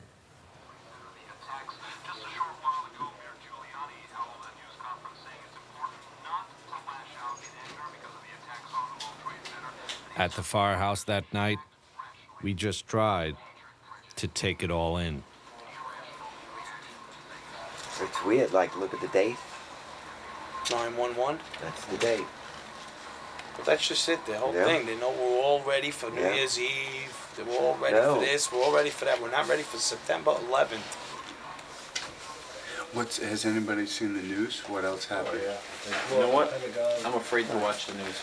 So both towers are completely level. Both towers, 3 buildings are fucking I think they disconnected completely fucking gone. 4, 5, 6, 7 is gone. They're all gone. The roof of the Marriott, we were on the roof of the Marriott. There was parts all over the fucking place. Legs, feet. It was nasty.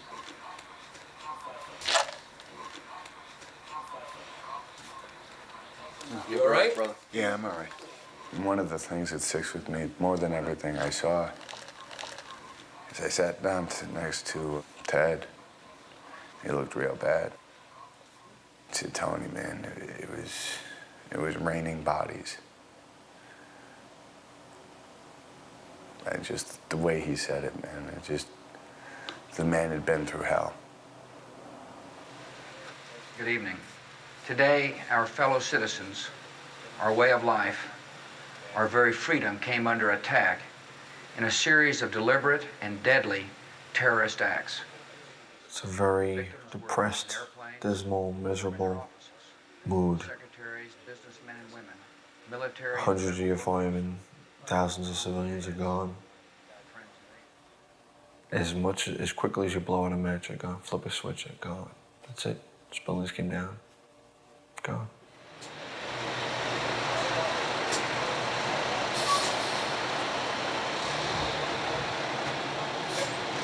See them.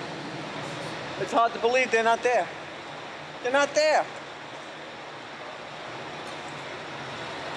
This was my first reaction. They're gone. There is no more World Trade Center. No.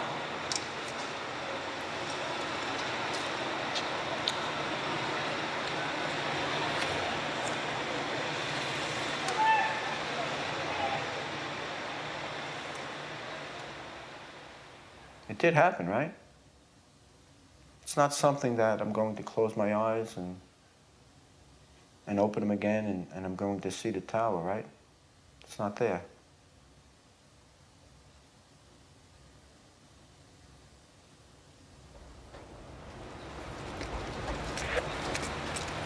You know, and the only thing you have really, and the only thing that really kept it all together was us as a group, as a body, as a firehouse.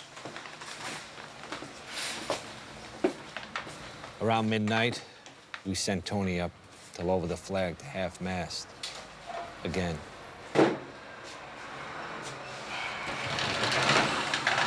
There's going to be a lot of pain to deal with in the future. I have a pretty good friend who was in my academy class in my squad, who's among the missing. A lot of guys, we all lost friends and family. I don't want to ever have to put that thing at half-mast again for the rest of my career. That's it.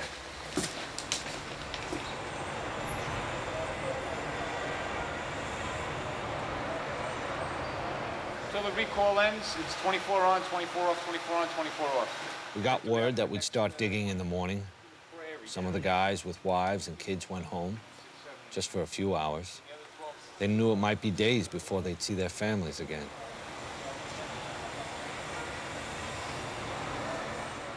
My son was sleeping. I picked him up, and I put him in my bed, and I wanted him to be with me. And normally I would take him out of my bed and put him in his own bed, but this night was the opposite. He didn't mind that. He actually had a big smile on his face, and it was wonderful to see that smile again. Probably the best entrance I ever made to a place. And the kids came out, and we just kind of all cried in one big hug. And it was, we just cried.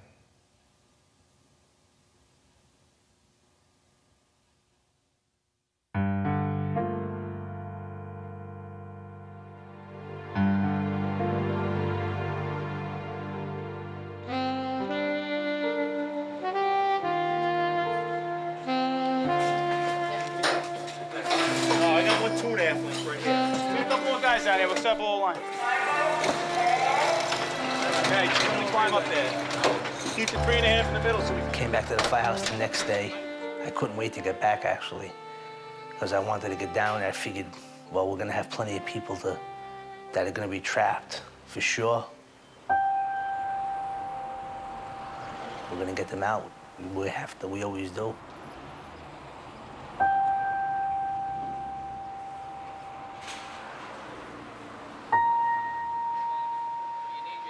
I don't know if anyone's really pulled themselves together. Focus on what you're doing today. I mean, time enough in a couple of weeks to really take in what happened to our guys. But today, you must focus on what you're doing.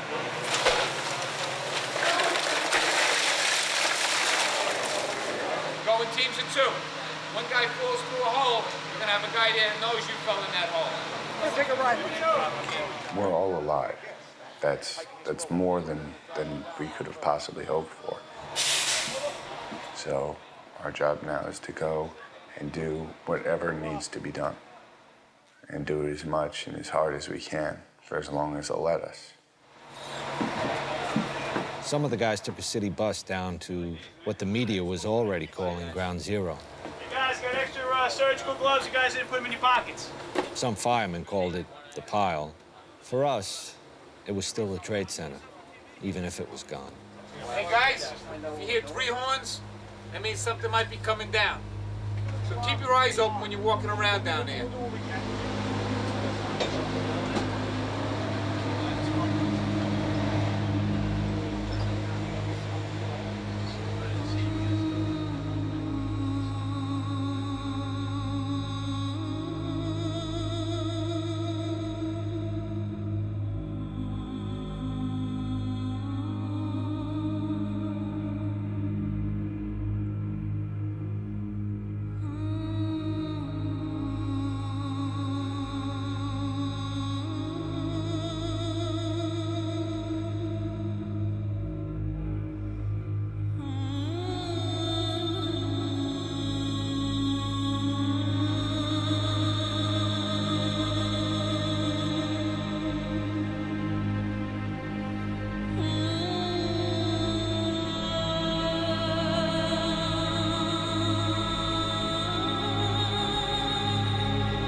And I just realized something that I always wanted to deny, is how evil can be.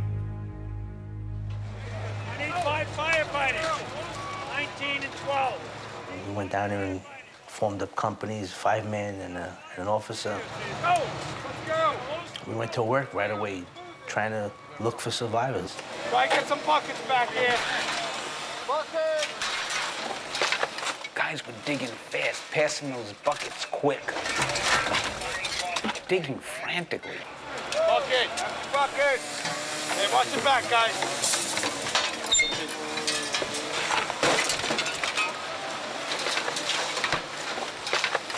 We'd be digging, and all of a sudden, everybody would say, quiet.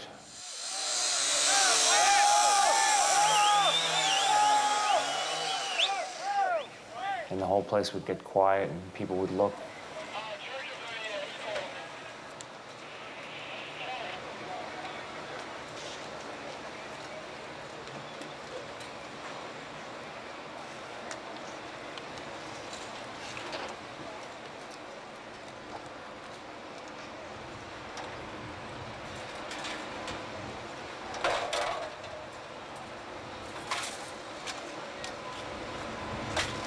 Hello?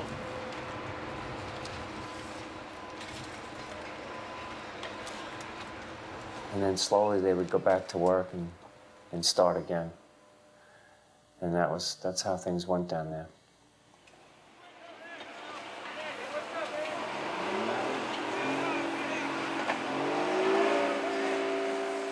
I remember the first time I went there, it was like, you know, gateway to hell.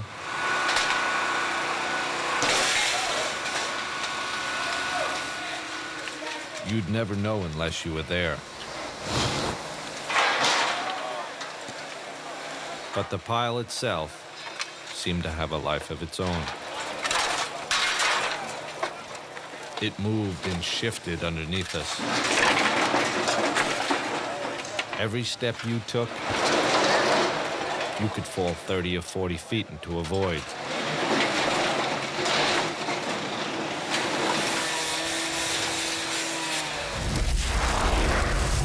It spewed fire when we dug into it and had buried thousands of people beyond our reach. All we saw was steel, and I didn't know how we were going to get below that. Like, how are we going to find anybody in this? You know, and you get up on this pile and you're digging with a shovel or you're digging with a pickaxe or something like that. Your attempts seem futile. And, you know, it's like a drop in the bucket.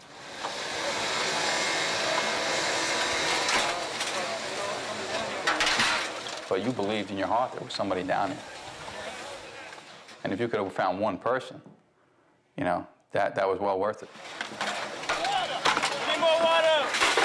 Whatever risk you were putting yourself at, just to find anybody, that's what drives the guys. Try and get some buckets back here. We'd clear what we could by hand. And the iron workers would come in, cut the steel beams, and lift them out. Then we'd just start digging again.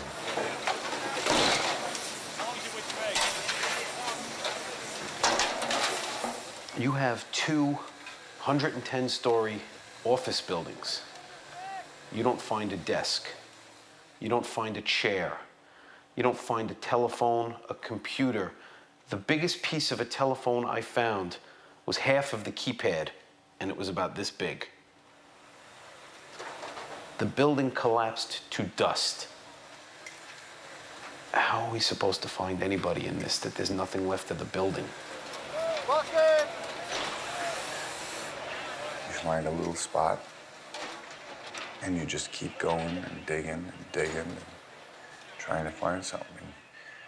And you find a foot, and then they say the building's gonna collapse, and you run away. Go, go, go!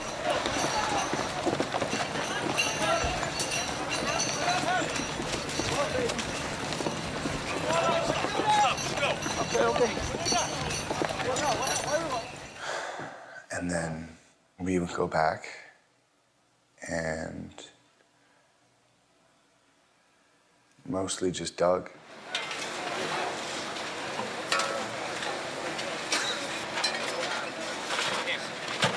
We found a body. It was a girl. She was dead. She was definitely dead. All her clothes had been burned off her. She looked to be pregnant. Some people thought maybe she was just bloated, but I don't think so. She was encased in rubble.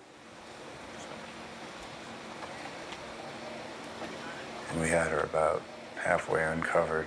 We had getting the body bag ready, and then they told us to run. And we ran. So I never got to see if they got her out.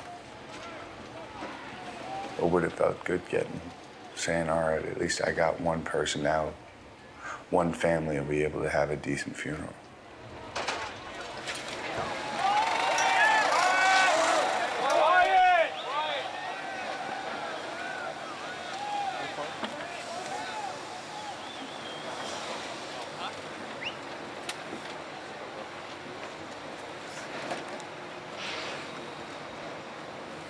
Our first shift was 24 hours.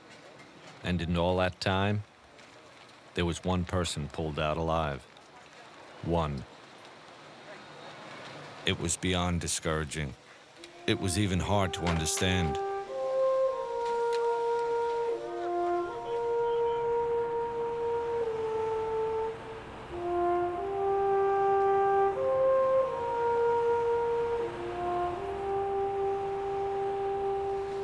It was weird in a way.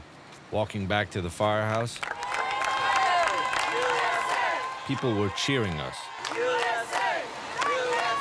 But we sure didn't feel like heroes. Every day, total strangers were showing up with supplies. Somebody said that if you could still use towels, so Okay. that's the end of the towels. Thank you very much. Thank you very much. They opened up the doors, and lo and behold, deliveries were coming by the ton. Kitchen? Or just go right around that corner, just dump them on the floor. You can't eat all the cookies they're giving you. No. I know it's early in the operation here, but I just wanted to thank everyone for all the hard work that they've been doing. How we're here, only God knows. But again, guys, thank you so much. You have no idea how much love I have. Check the lockers, bro. Check the lockers, all the lockers, take whatever. It's something special, you know, when guys are relentless. And just going back and forth. Guys with nails in their hand, taping it up. Gashes, blood everywhere, just taping it up and saying, let's go back, let's see what we can do to make this situation a little better.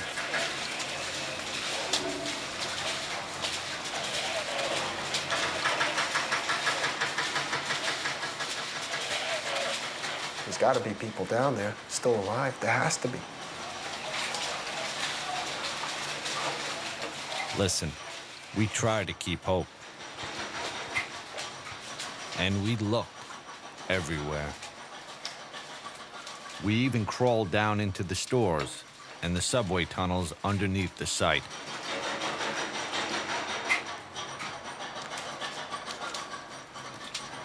But as days turned into weeks, you began to accept.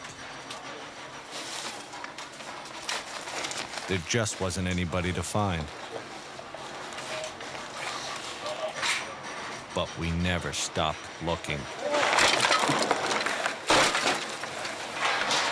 Hey, Chief. Yes, sir. We got another body over here.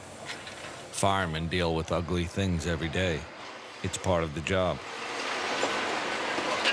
But this was worse. You got that body bag? Day after day, it pushed guys to their limit, maybe past it.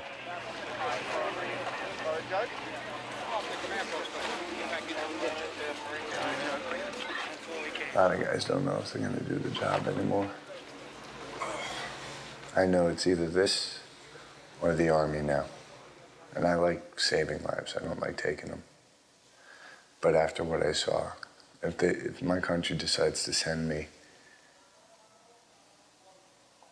to go kill, I'll do it now. Every night around dinner time, the fire department would put out a list of firefighters confirmed dead. And every night, that list got longer. It is with regret that the department announces the deaths of the following members. Battalion Chief John P. Williamson. Firefighter William Henry. Firefighter Eric T. Allen. Firefighter Manuel Mojica. Firefighter Lawrence J. Virgilio. Firefighter Timothy Haskell. Firefighter Thomas P. Hannafin. Firefighter John A. Ventura. Firefighter Sean S.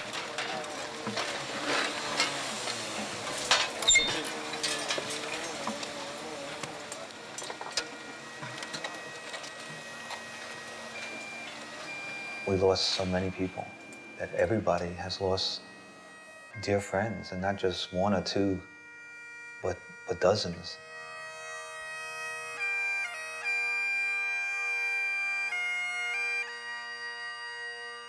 Most days there was a memorial service for some guy you knew. Some days 2 or 3, some days 4.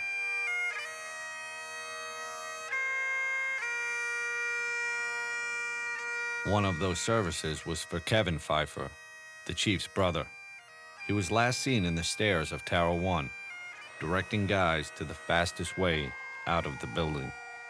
I would say that Chief Pfeiffer's brother saved my life. Saved a lot of lives. And I remember walking down West Street and just remembering saying, how much my brother and I used to love being downtown and doing this job. And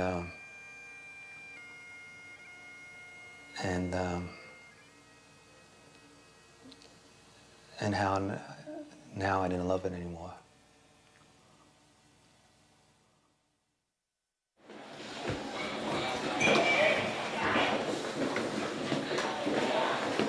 Some of the guys hiked up the stairs in a building near the site,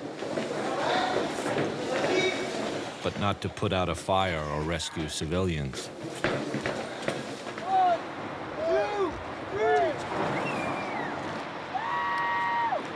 They made the climb to lift our spirits.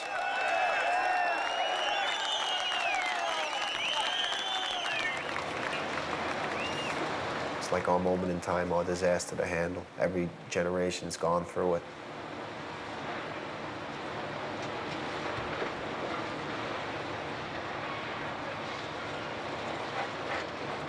Some struggle more than others.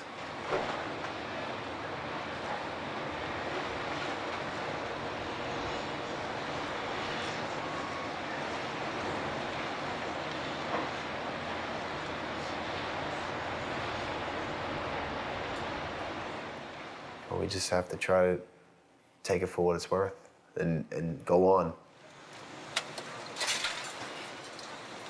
As you see, little by little, life starting to go on.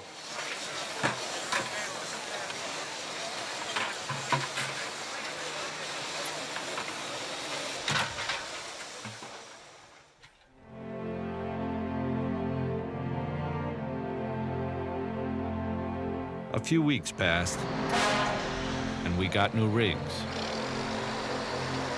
Well, used rigs, to replace Engine 7 and Ladder 1. They're still buried in there somewhere, under the pile. Eventually, we started going on runs again. Feels good, though. Playing pranks again, and trying our best to to love the job again. But things will never be the way they were.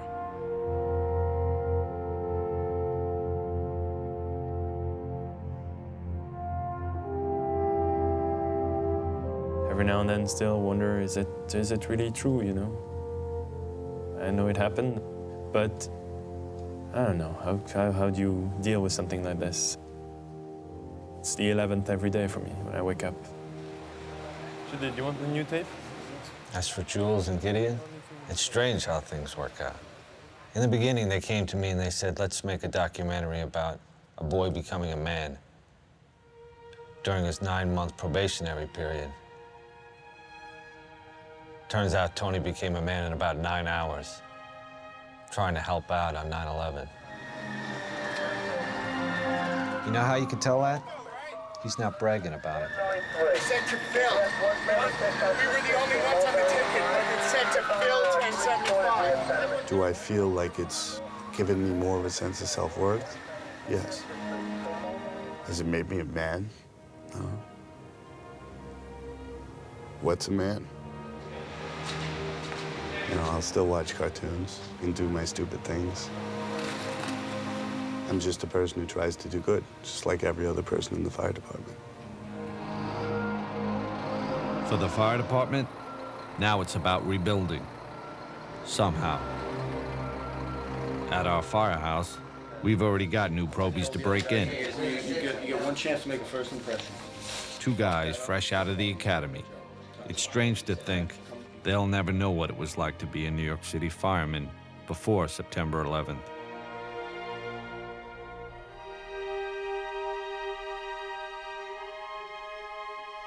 And they'll never really understand what we lost that day.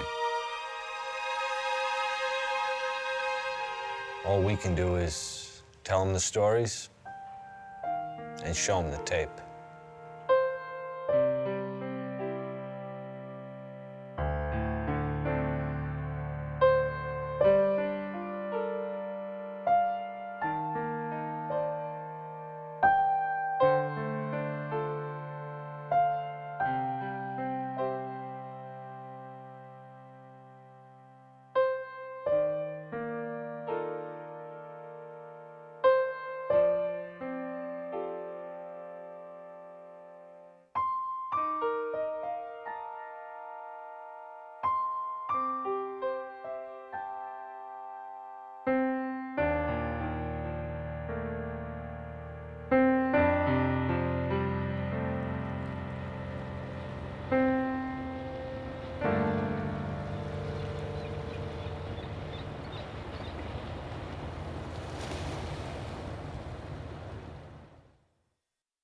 The valley is hushed, and the flowers are all dying. The meadow here is white with the winter snow.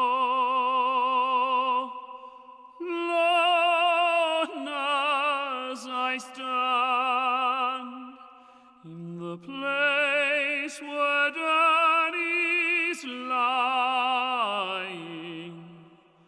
I say a silent prayer. Somehow I know he hears me there. So soft I thread above him, so now he sleeps in peace.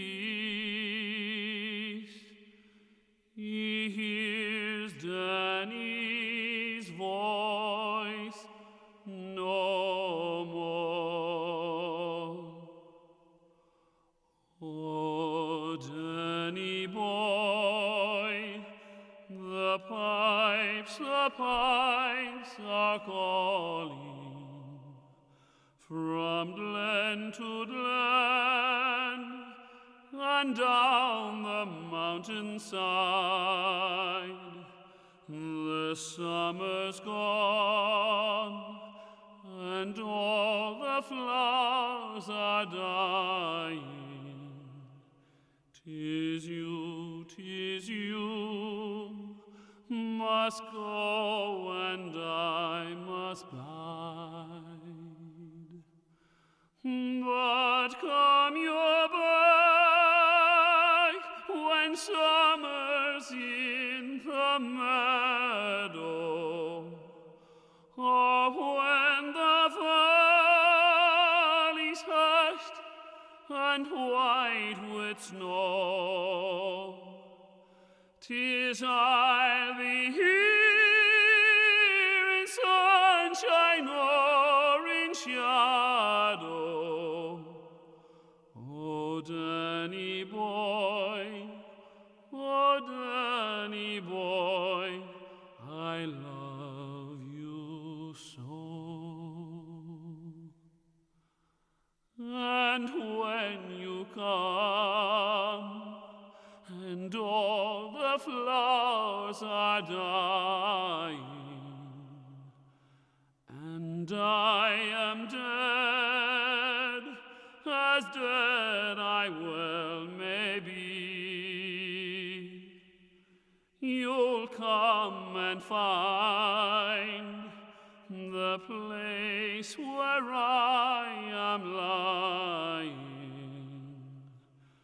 and kneel and say an Ave there for me, and I will hear the soft you thread above me, and on my grave will warmer, sweeter be. For you will bend and tell me that you love me, and I shall sleep in peace until you come to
We hear this tremendous roar overhead, and everybody's looking around by the tall buildings. You really can't see where it's coming from. I looked up and I said to myself, where's he going? Nobody flies this low over Manhattan.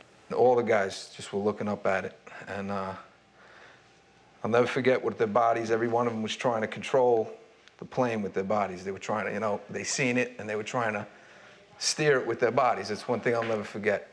And it just, like the roar was just like, it was almost inside you. And then when it hit the building, the feeling, I'll never forget, it's like somebody took the air and sucked it out of my lungs and my head. And it just, I became so lightheaded, my knees buckled, and it felt like a dream as I seen the plane crumble into the building, just disintegrate. As if there was a bullseye on it, and he hit it. We immediately jumped on our rigs and responded to the Trade Center. When I got off the rig and I looked up, I already knew that we had 2 or 3 floors burning. And it looked like smoke, heavy smoke, was coming out a number of the upper floors. So my take on it was that we had probably 3 floors going good and maybe even more than that starting up. So 5 or 6 floors maybe with a fire condition, which is, in a building like that, almost impossible to put out with the kinds of means that we would have had at that point. I wasn't expecting to see the damage that I saw in the lobby and the people, the bodies, the burnt people, the injured people. I really wasn't prepared for that. I really wasn't prepared. As we swung around in front of World Trade and pulled up, I take a glance over.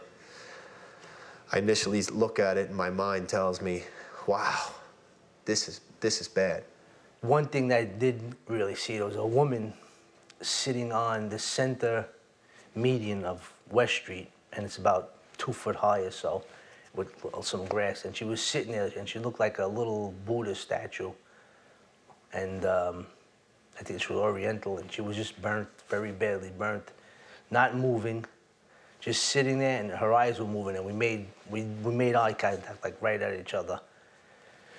And there was a woman next to her, laying on her stomach, and her back and her back of her legs and her back was all burnt. So I was figuring they were blown out of the building, because all the lobby windows are all out. The lobby is about 6 stories high, and the lobby looked as though a bomb had exploded there. All the glass was taken out. There were 10 foot by 10 foot marble panels that were once walls. They were loose from the wall of the Trade Center. Lights were hanging down. The lights, I believe, were off. Unfortunately, there were dozens of people in the lobby, and they were in a contorted position. They were black in color, moaning and just withering around. As soon as I stepped in through the first door, it was like 2 people laying on the floor right there, fully engulfed in flames. So now I'm torn because I know I have to go up. My first priority was to get upstairs, but then I couldn't just stand there and let them pretty much burn. So I seen a Port Authority, I think he was a Port Authority employee. He had like a chemical extinguisher, and he was just standing there in shock. So I asked him, was it full? And he said, yeah, it's full. So I took it from him, went back out there, and I put the 2 people, I put them out. Then I dropped the extinguisher right there and grabbed my roll up and went back into the building. I went around by the freight elevator and I could see it was just blown. It was just a giant shaft. A fireball or a ball of heat or something must have come right down the shaft and right out into the lobby, and that's what must have burnt the people. The sound of the firefighters and some of their alarms going off is normal, so that was a normal sound. the sounds of people jumping was anything but. It was very loud and distressing for everybody in the lobby. And it was happening, you know, about once every minute.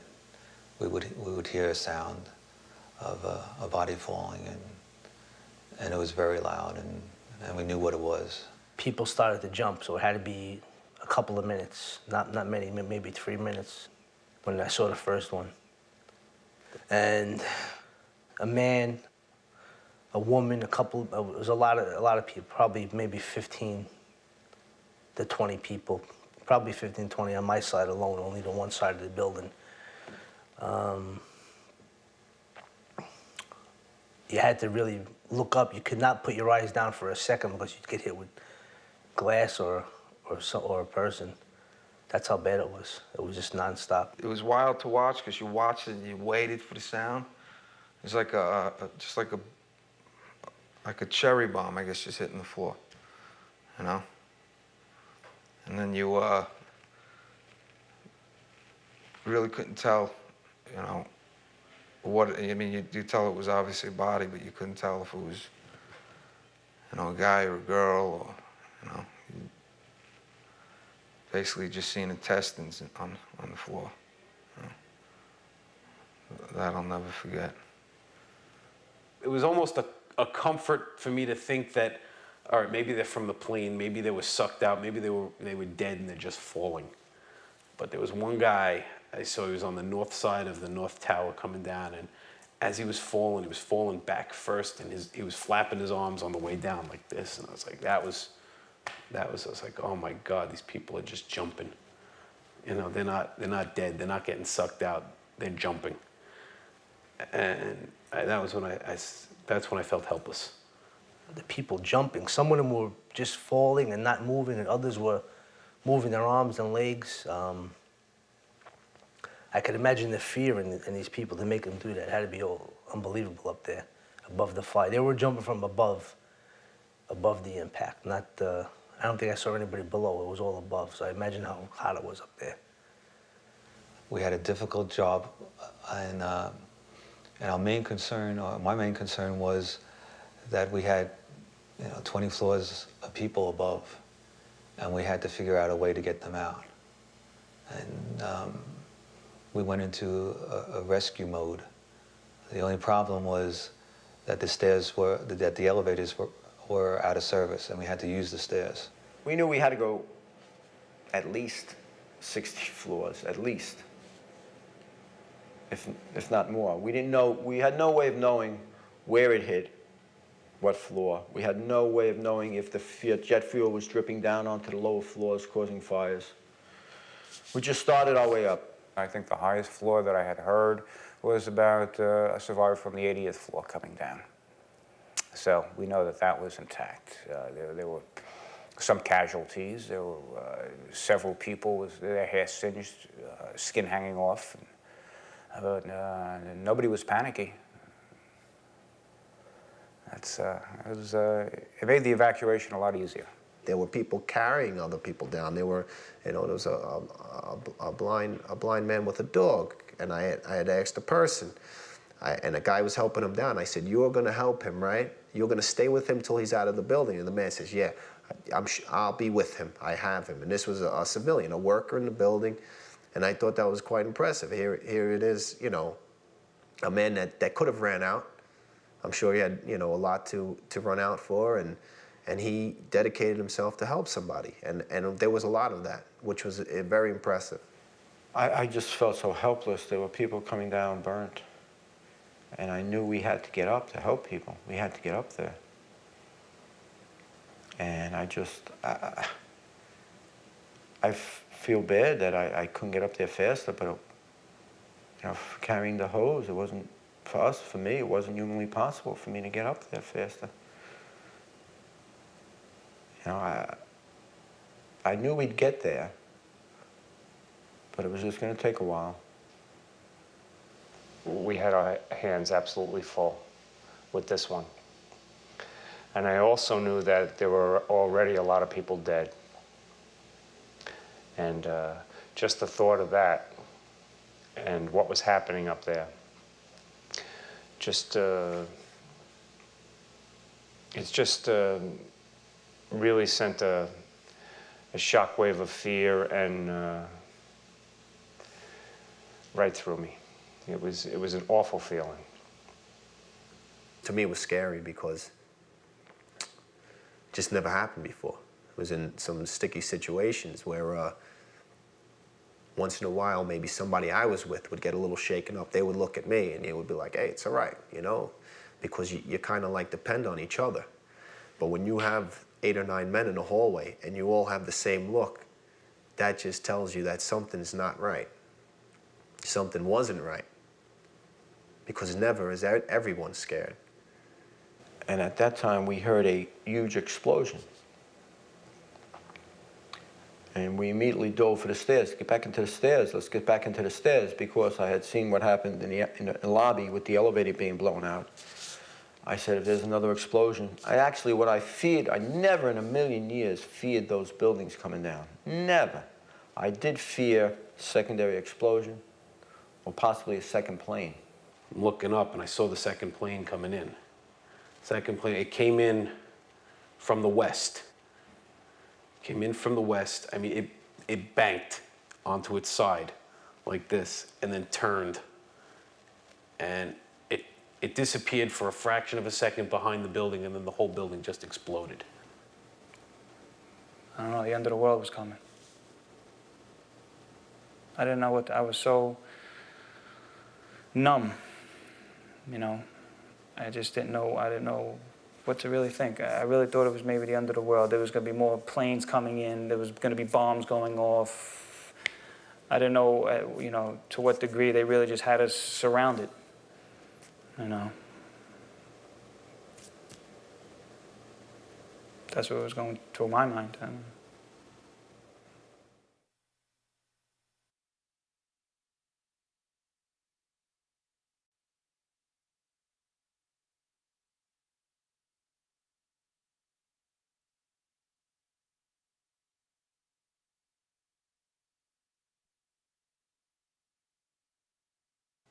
I heard a loud boom.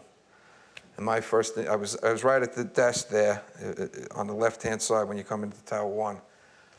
And I walked out, you know, I didn't go out. I walked to where all the doorway was, the glass were broken, and I looked out, and I seen in the building across the street, I seen the shadow coming, I seen just the shadow in the building across the street coming down. And with that, I thought it was one, so I didn't want to run out. So I just turned around, run, and we all started running in. And we came around, and we made a left there, most of us anyway. And then as soon as I felt it was like a freight train hitting my back with the air and the debris and the dust. I think I pushed you or some other people around the corner of a wall. And at that point, the whole lobby area and the area that we were in went black, to the point you couldn't see the hand in front of your face. Our whole building just started shaking, like violently, like even like being on a train or something, you know? Like, I've never been in an earthquake, but maybe something similar to that, you know? It was like, you know, you're moving like this, and we just all looked at each other. Actually, we were 20 feet from the staircase. We ran back to the staircase. Maybe thought that was the safest place to be, in a staircase, because it's more solid. Or we didn't know what to think. My thought was that maybe the building was coming down on us at that point. I didn't know. I really didn't know what to think. The building shook. I bounced off one wall of the hallway to another on the wall of the hallway on the opposite side. The lights went out. We saw some dust, debris coming down from the B and C stairwell. Some of the ceiling panels fell. Just the emergency lights were on, which is the lights in the hallway. And like a fool, I thought it was just a localized collapse. 30th floor. We hear another explosion. we hear somebody on the radio say, the 64th floor has come down into the 63rd floor. So we said, okay, that's what it was. I don't know if that's what it was. At no time did we know the other building collapsed. We never knew the other building collapsed. Had we known it, we would have immediately evacuated. And I remember telling the guys, this is not a good situation. We're in trouble here.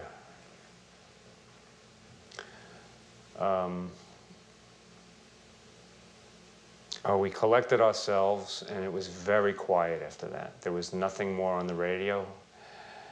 And I remember saying to the guys, well, we're on our own now. It stopped after maybe 30 seconds. We knew we were still alive, so we're just like, well, what's the next thing we do? And we were just going to start going back up again. And we started to go back up again. And a Mayday was given to evacuate the building.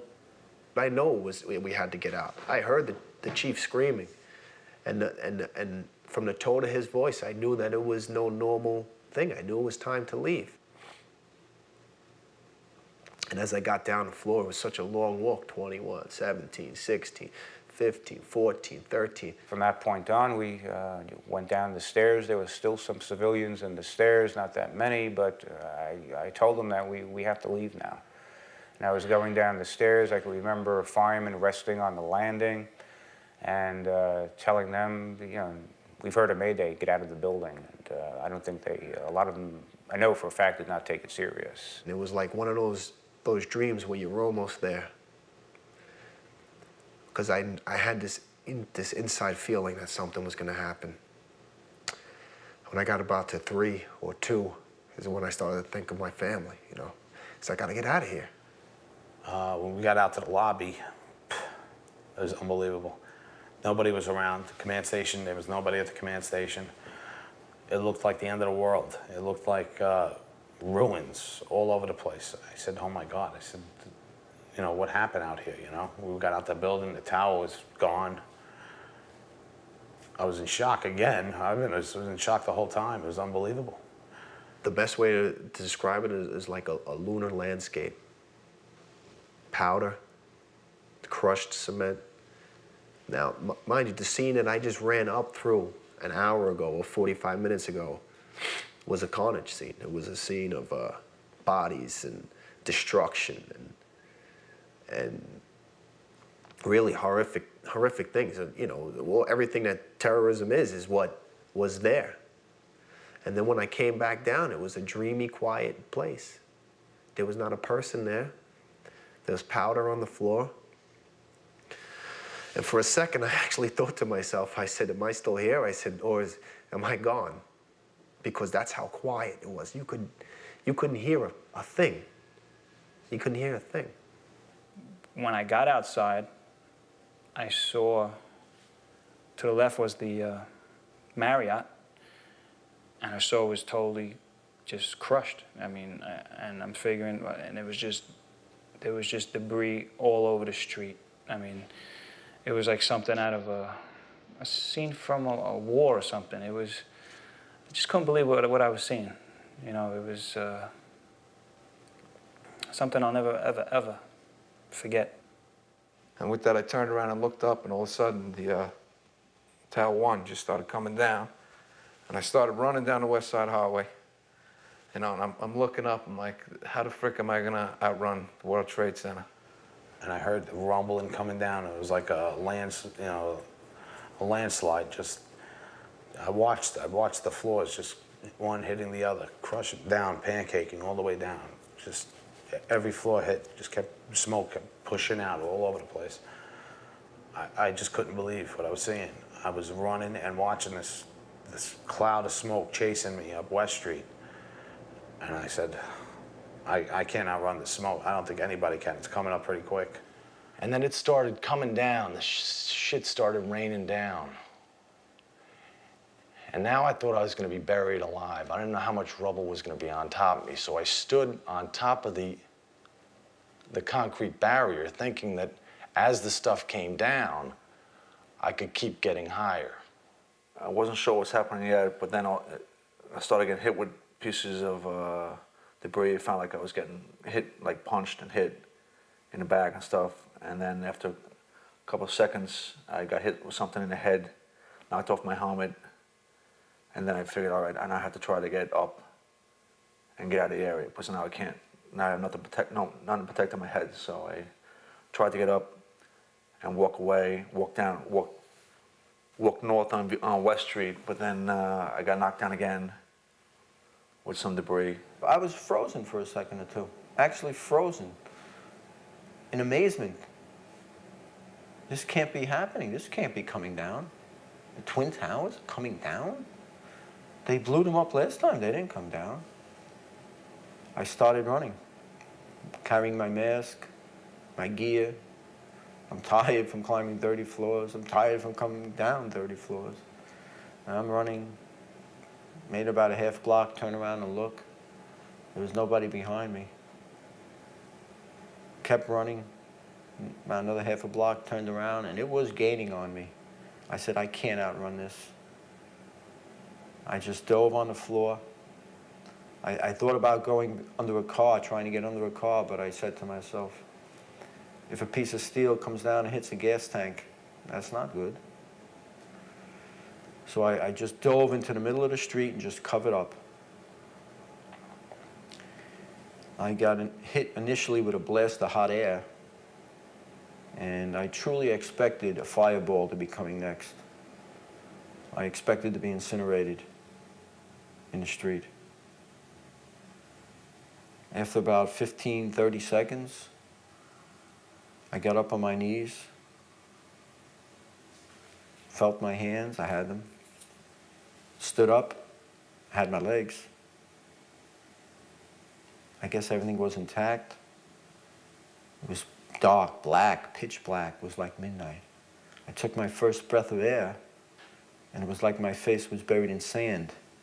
I just inhaled a mouthful of dust and swallowed it. Dust. Started choking, put my face piece on, that was full of dust. I shook that out, put it to my face, and that helped. That did help. I had my flashlight with me. I just started to keep heading north. I had no idea where I was going. It was pitch black. I could hear car alarms going off. And I just kept heading north. The stuff kept coming down, and my head got banged up a little bit. And then once I heard it stop, I said, okay, you're all right. You're still alive. But it was pitch black. I mean, I've been in fires where you can't see anything. And this was just blacker than black. I felt pieces of brick or cement or dirt or whatever it was bouncing off my helmet. It was bouncing off my back. And I'm waiting. I was saying, this is it. I'm not going home today. I thought I was going to die. That was it. And I thought about my wife. I was terrified, and at that point, consumed with the thought of, you know, my family and my kids and my wife just saying, you have to find a way to get by this, because you can't die out here. You can't. And then after about 4 or 5 minutes, I saw, it was as if somebody was shining a light on top of you. And I looked up, and it was the sky. I'm thinking, oh my God, where's my guys? They were written down. I'm trying to call them. I'm going nuts. Where's my guys? Where's Seven? Where's the captain? Where's Damien? Where's Jamal? Where's Zoda? Just trying to find other people from other companies, and everybody was asking about everybody else. Did they make it? What floor were you on? What was the last floor that you made that you saw the people that made it? So we just try to get an indication of who made it, who did not. I just wanted to know where Steve was. And then I was thinking, Jesus Christ, he's he's not going to be around the firehouse anymore, you know? And I kept screaming for him. And screaming and screaming. And then I saw Steve. About 15 minutes later, he came down West Street. And I was so happy to see him.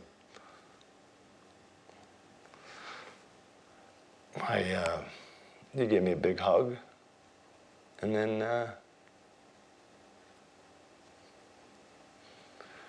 I guess, then you're just concerned for everybody else. There was not much you could do. You know, and that's the saying in the fire department. It's all about going home. What you do is very special, but you have to go home. A lot of us didn't make it home that day. So, hugging my children, happiness made me probably just as sad thinking of the guys I knew that weren't gonna get home. So it was like a double-edged sword. So it made it hurt all the more.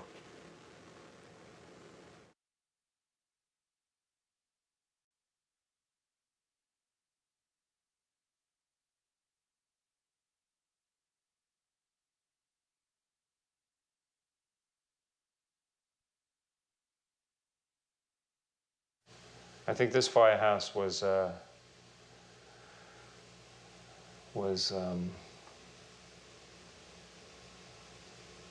we felt pretty lucky here because we didn't lose anybody. So I think all the guys here felt, you know, that they wanted to get down there and try to find somebody. And if you could have found one person, you know, that was well worth it. You know what I'm saying? That was the driving force to this day, you know, so many weeks later. That, you know, if you had the hope of one person being alive down there, you wanted to go find them. Whatever risk you were putting yourself at, you know, you wanted to come up with one person. You know, just say, hey, look who we found. And guys were putting themselves in pretty precarious spots. These guys don't know if there's something else planned. They didn't know the bridges were gonna blow up. You know, everybody had the same fears. These guys, I had the fear of not getting home to hug my kids. These guys left home to come here to make sure that we were strong enough to do what we had to do. So that was very touching, to, you know, to see that people, you couldn't keep them away.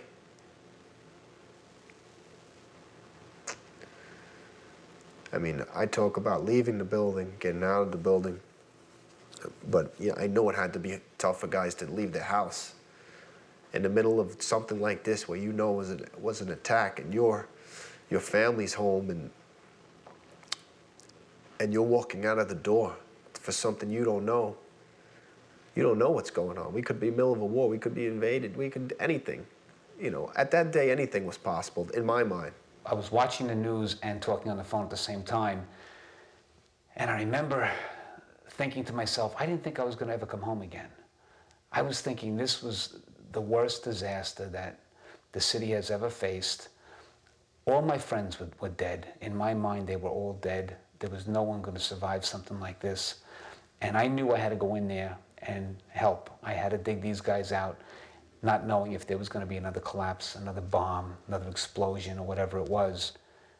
So while I was waiting for my friend to come back, I took the time to write a quick letter to my wife and kids, telling them that I love them, and basically saying goodbye, because I didn't think I was coming home anymore. So I wrote this letter saying goodbye to my wife and kids, and then my son walked through the door. So I hid the letter off to the side, and there were tears in his eyes, and he pleaded with me not to go back into work. And I had to take time with him and spend a few minutes with him explaining to him why I had to go, and explaining to him that if it was me that was in this collapse, I would be inside that building alive, praying that my friends would come rescue me. And I wouldn't want them to stop digging, and I wouldn't want them to sit home and watch this at home. I would hope and pray that every firefighter in the city was coming to rescue me. And I explained this to him, and I said to him, wouldn't you want that for your father? If I was in there, how would you feel if my friends didn't come? How would you feel if you found out that there were firemen that stayed home when they should be in there rescuing me? And when I put it in that perspective, he's old enough to understand that. And he told me he loved me, and he said, then go. He said, if you die, I'll never forgive you. And I just said, well, I'm not going to die, I'm going to be back. I said, I'll be back. But I didn't believe that. We got to get people out. I'm thinking, my God, we members and civilians, but let's dig like hell. But you really can't. You have to, they have a system and you have to do it right because you can cause more damage than good. So we followed it and we concentrated on areas they figured there would be people.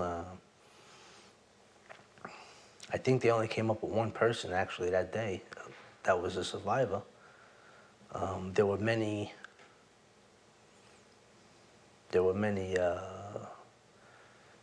wasn't many bodies, but there were many pieces, body parts.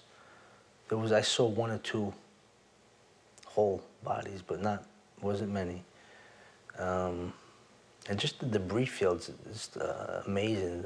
It's beyond anything I've ever seen like that. I've seen collapses and demolition buildings, but nothing like this was unbelievable. Like I said, there wasn't a door, there wasn't anything to be found. It was all disintegrated, all rubble. Concrete was small little pieces, not even slabs.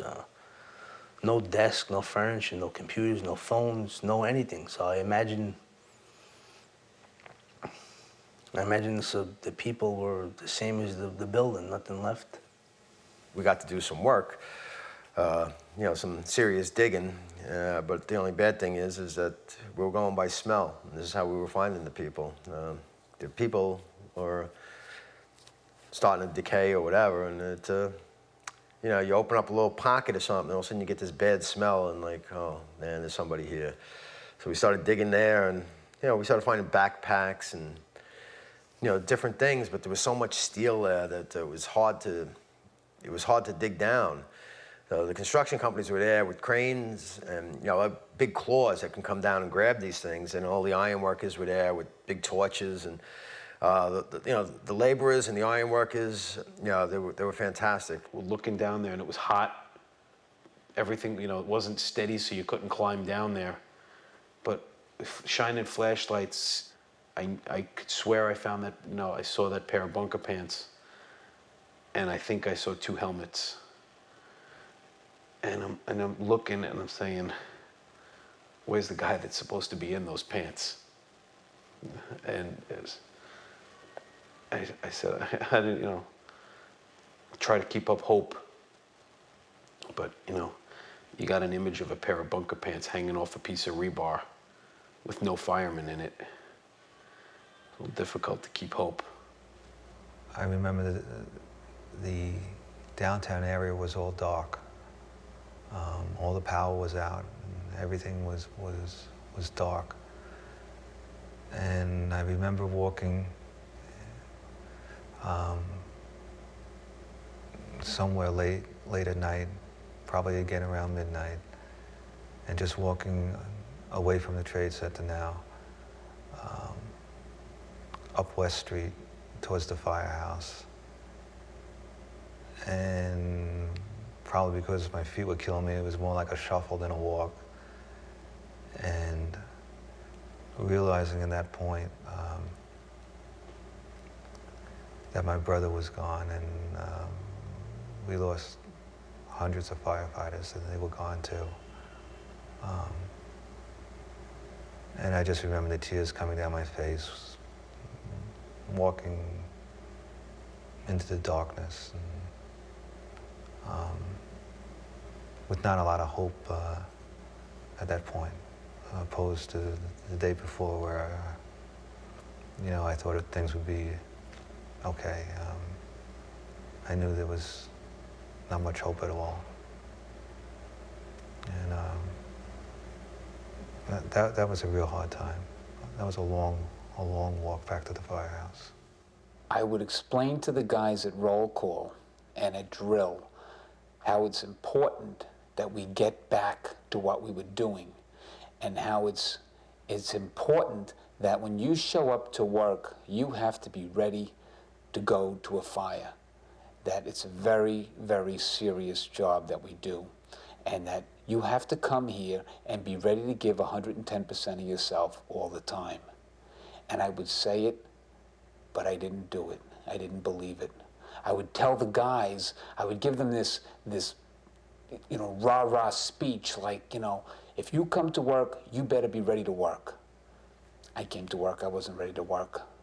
I didn't know how I was going to get through the days, but I couldn't tell them that.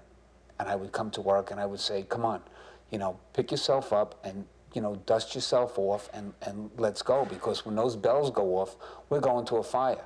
And if you can't do it, then let's get you into counseling. Let's put you on light duty, put you in a counseling unit. If you have to go sick, you have to go sick. But if you come through that door and you put that uniform on, you better be ready to go. And I can honestly say that I wasn't there 110%. The no good news after 10 days, after 2 weeks, nobody was found. And then all the names are coming up and all the people you know and all the guys in the battalion, and so many guys you work with are gone. And then you look at the pictures and there's so many young guys, new guys in a job. You can see the pictures, they still got the crew cuts. They're 1-2 years on a job at the most, some less than that, some 14-week guys on a job.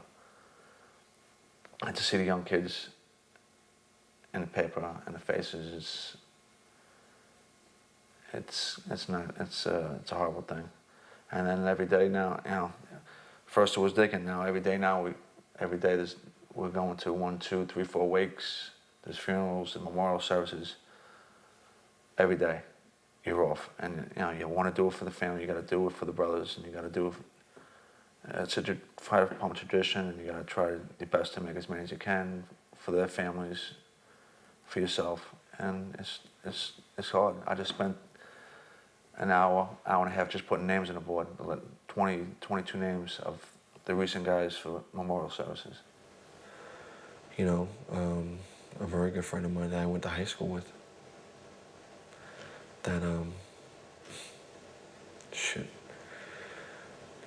I had more of his clothes in my bureau than I did on my own.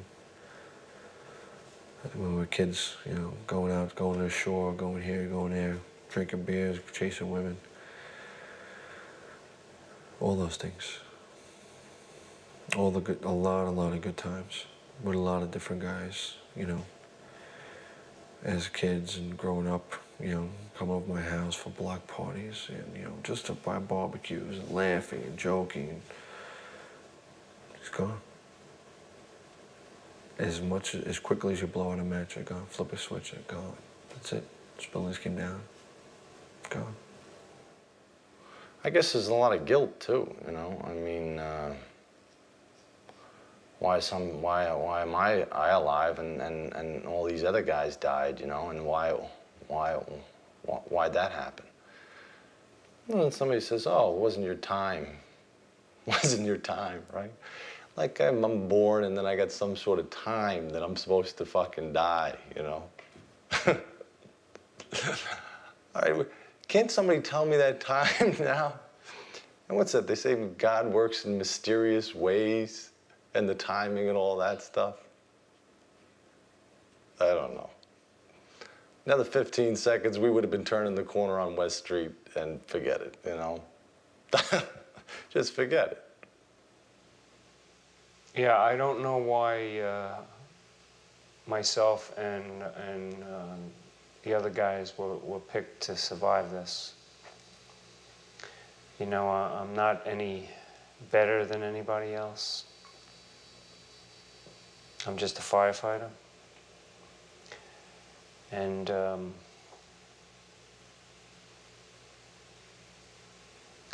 there's in a way I feel that there must be a reason.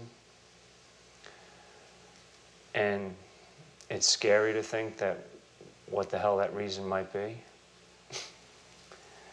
You know, what lies in my future, what am I supposed to do to earn this?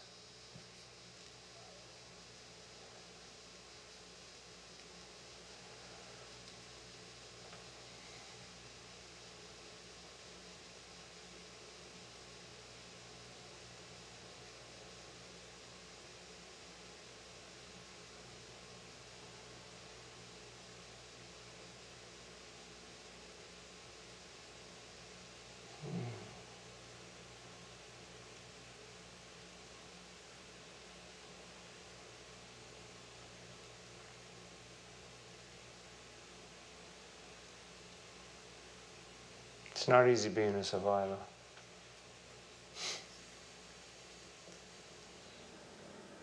You know, I didn't cry when I heard my very close friend of mine was missing. And I didn't cry when I went to his mother's house, and she cried hysterical. And she's a strong, strong woman. Didn't cry. I didn't cry when I saw my father, who was bawling when he saw me also, even though he knew I was fine and knew I was home. And I had kept contact with them, you know, borrowing guys' phones and things like that to call home. I cried when I saw my daughter. 1.5 has no idea what's going on. And I couldn't hold her back. I had called up before the fight. I said, babe, I'm on my way home. And my brother was there, and his wife and kids, and most of the family was there. And my son gets on, he says, and he's only 4, he's almost 4. He says, Daddy, are you okay? And I said, yeah, Tom, I'm okay. I'll be home in a little while. And I says, I want pizza to eat. I want pizza and I want a Pepsi. My favorite meal. And that's what I had. And I figured I need something that I like, and that did it. So they ordered 2 pies, and we had some Pepsis, and I got home, it was, I guess, about 9:30, 10 o'clock at night, and I walked in the door, and let me tell you, it never felt so good to walk in the door. Sometimes I walk in mad, or walk in tired, or walk in bruised, but this felt wonderful. To pull in my driveway and see the house and see, this is everything. Money, nothing matters, you know. As long as you go home to your family, you can't beat it.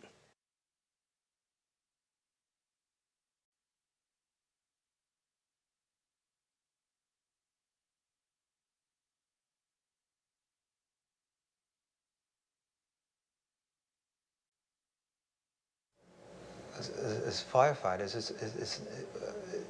it's not just a job. When you get sworn in, you change. You talk about change from this experience, but there's a bigger change when you become a firefighter. You learn and you believe that you can make a difference, and that's why we run in. I was with a friend of mine who lost his son on in the trade center.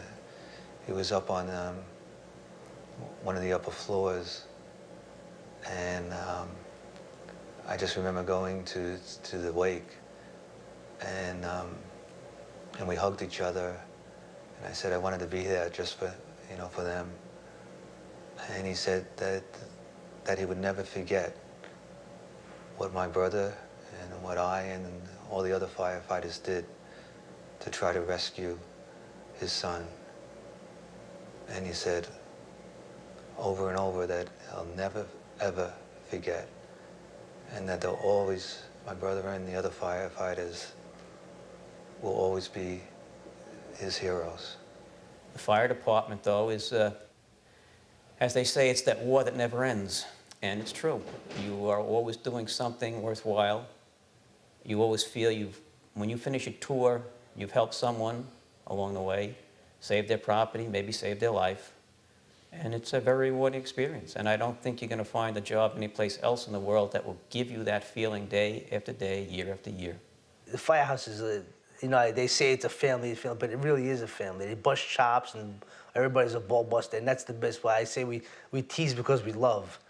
I tell my wife that I tease because I love you, and it is true even in the firehouse. If you don't like a guy, you won't talk to him. If you like him, you bust his chops even more, and it's true. Everybody has their own personalities and their own wacky things or not, but when it comes down to it, they're the best guys in the world, and I wouldn't want to do any other thing. They're wonderful, wonderful people. We do everything together, you know. We laugh together, we cry together. Now we cry together. It's just a great life. It really is. It's very family oriented. You know, we do our picnic things. We do our Christmas parties. It's like a big family. It's great. And you know, we help save lives. That's what we do. We enjoy it. We enjoy everything about being a fireman. We enjoy it. It's not a day that goes by that I wake up and I'm like, I don't feel like going to work. I always feel like going to work. Always. We experience things that the average person will never experience. It's similar to a soldier going into combat. You know, like I liken the ferry boat ride to the beaches into Normandy, how them guys felt on that landing craft just before the door fell down onto the beach. It's a similar thing. It's not a job. It's a life. It's not even just a career. It's a way of life. And the guys that are coming on now, I want them to feel that.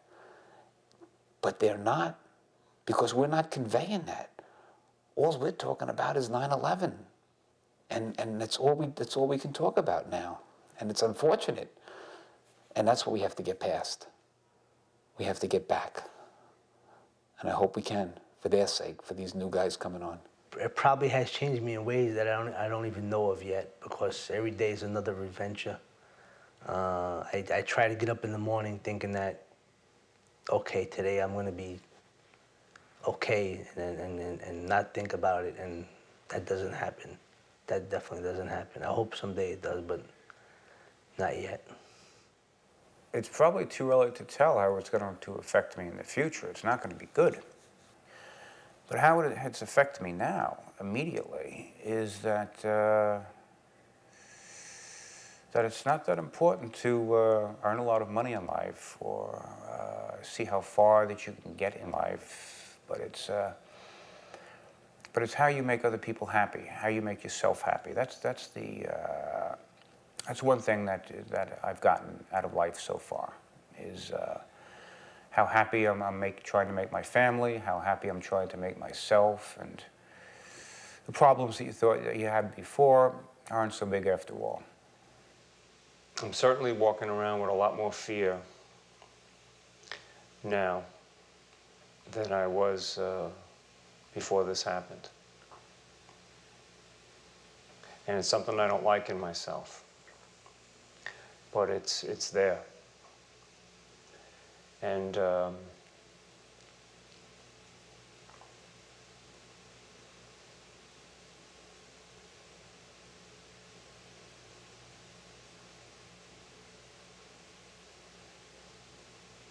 I don't think you can suffer the kinds of losses that we suffered without thinking twice about everything that we do as firefighters. Every day, I go through the whole thing in my head. Every day. And not just once, like 4 or 5 times.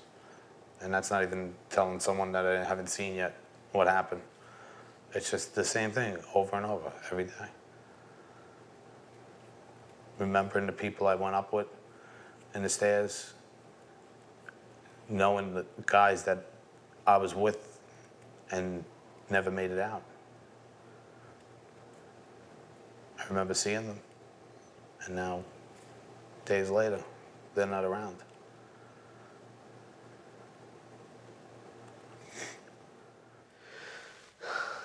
We lost a lot that day, but you know, we probably saved many, evacuating 25,000, they're saying, or 30,000 people,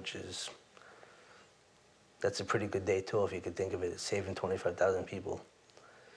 We paid a very high price. Too high. One member is too high, but this is unbelievable. When one member dies, it's everybody's, you know, devastated. And you don't even know him, but he's just a brother firefighter, and you're connected. You don't have to know him. Just, you could pull up at the same job and work together. Hey, how you doing? You don't even know the guy. You never met him before, but it doesn't matter. You work hand in hand, side by side, regardless what company, Bronx, Brooklyn, Queens. When you're at a job, it's one team. And the team really took a big loss this time. There's a lot to be done here still, you know, as a house, together. Still a lot of guys that are working full duty that aren't 100%, not even physically, mentally.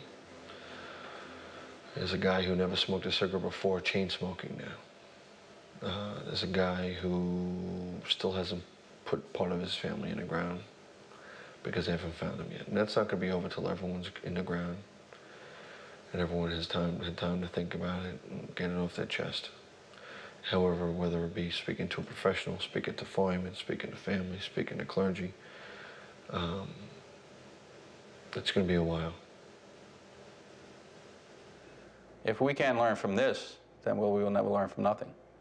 As just a human being, as a person of the world, we should take positive things out of this.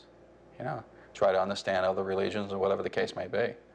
But if you weren't changed as a person from this, you will never be changed. You know what I'm saying? If you didn't come out a more humanitarian or a kinder and gentler person from this situation, then you are never going to be changed in your life, especially if you spend time down there, especially if you've seen the families and been at funerals. So if that didn't change your heart and make you a better person, then you will never change. That's about it, Jimmy. Think you're gonna remember this one for the rest of your life? No, I'll never forget it. I'll never forget it. Absolutely not. It'll definitely be with me for the rest of my life. Hopefully it's the biggest job I ever have to go to. Absolutely. That's about it.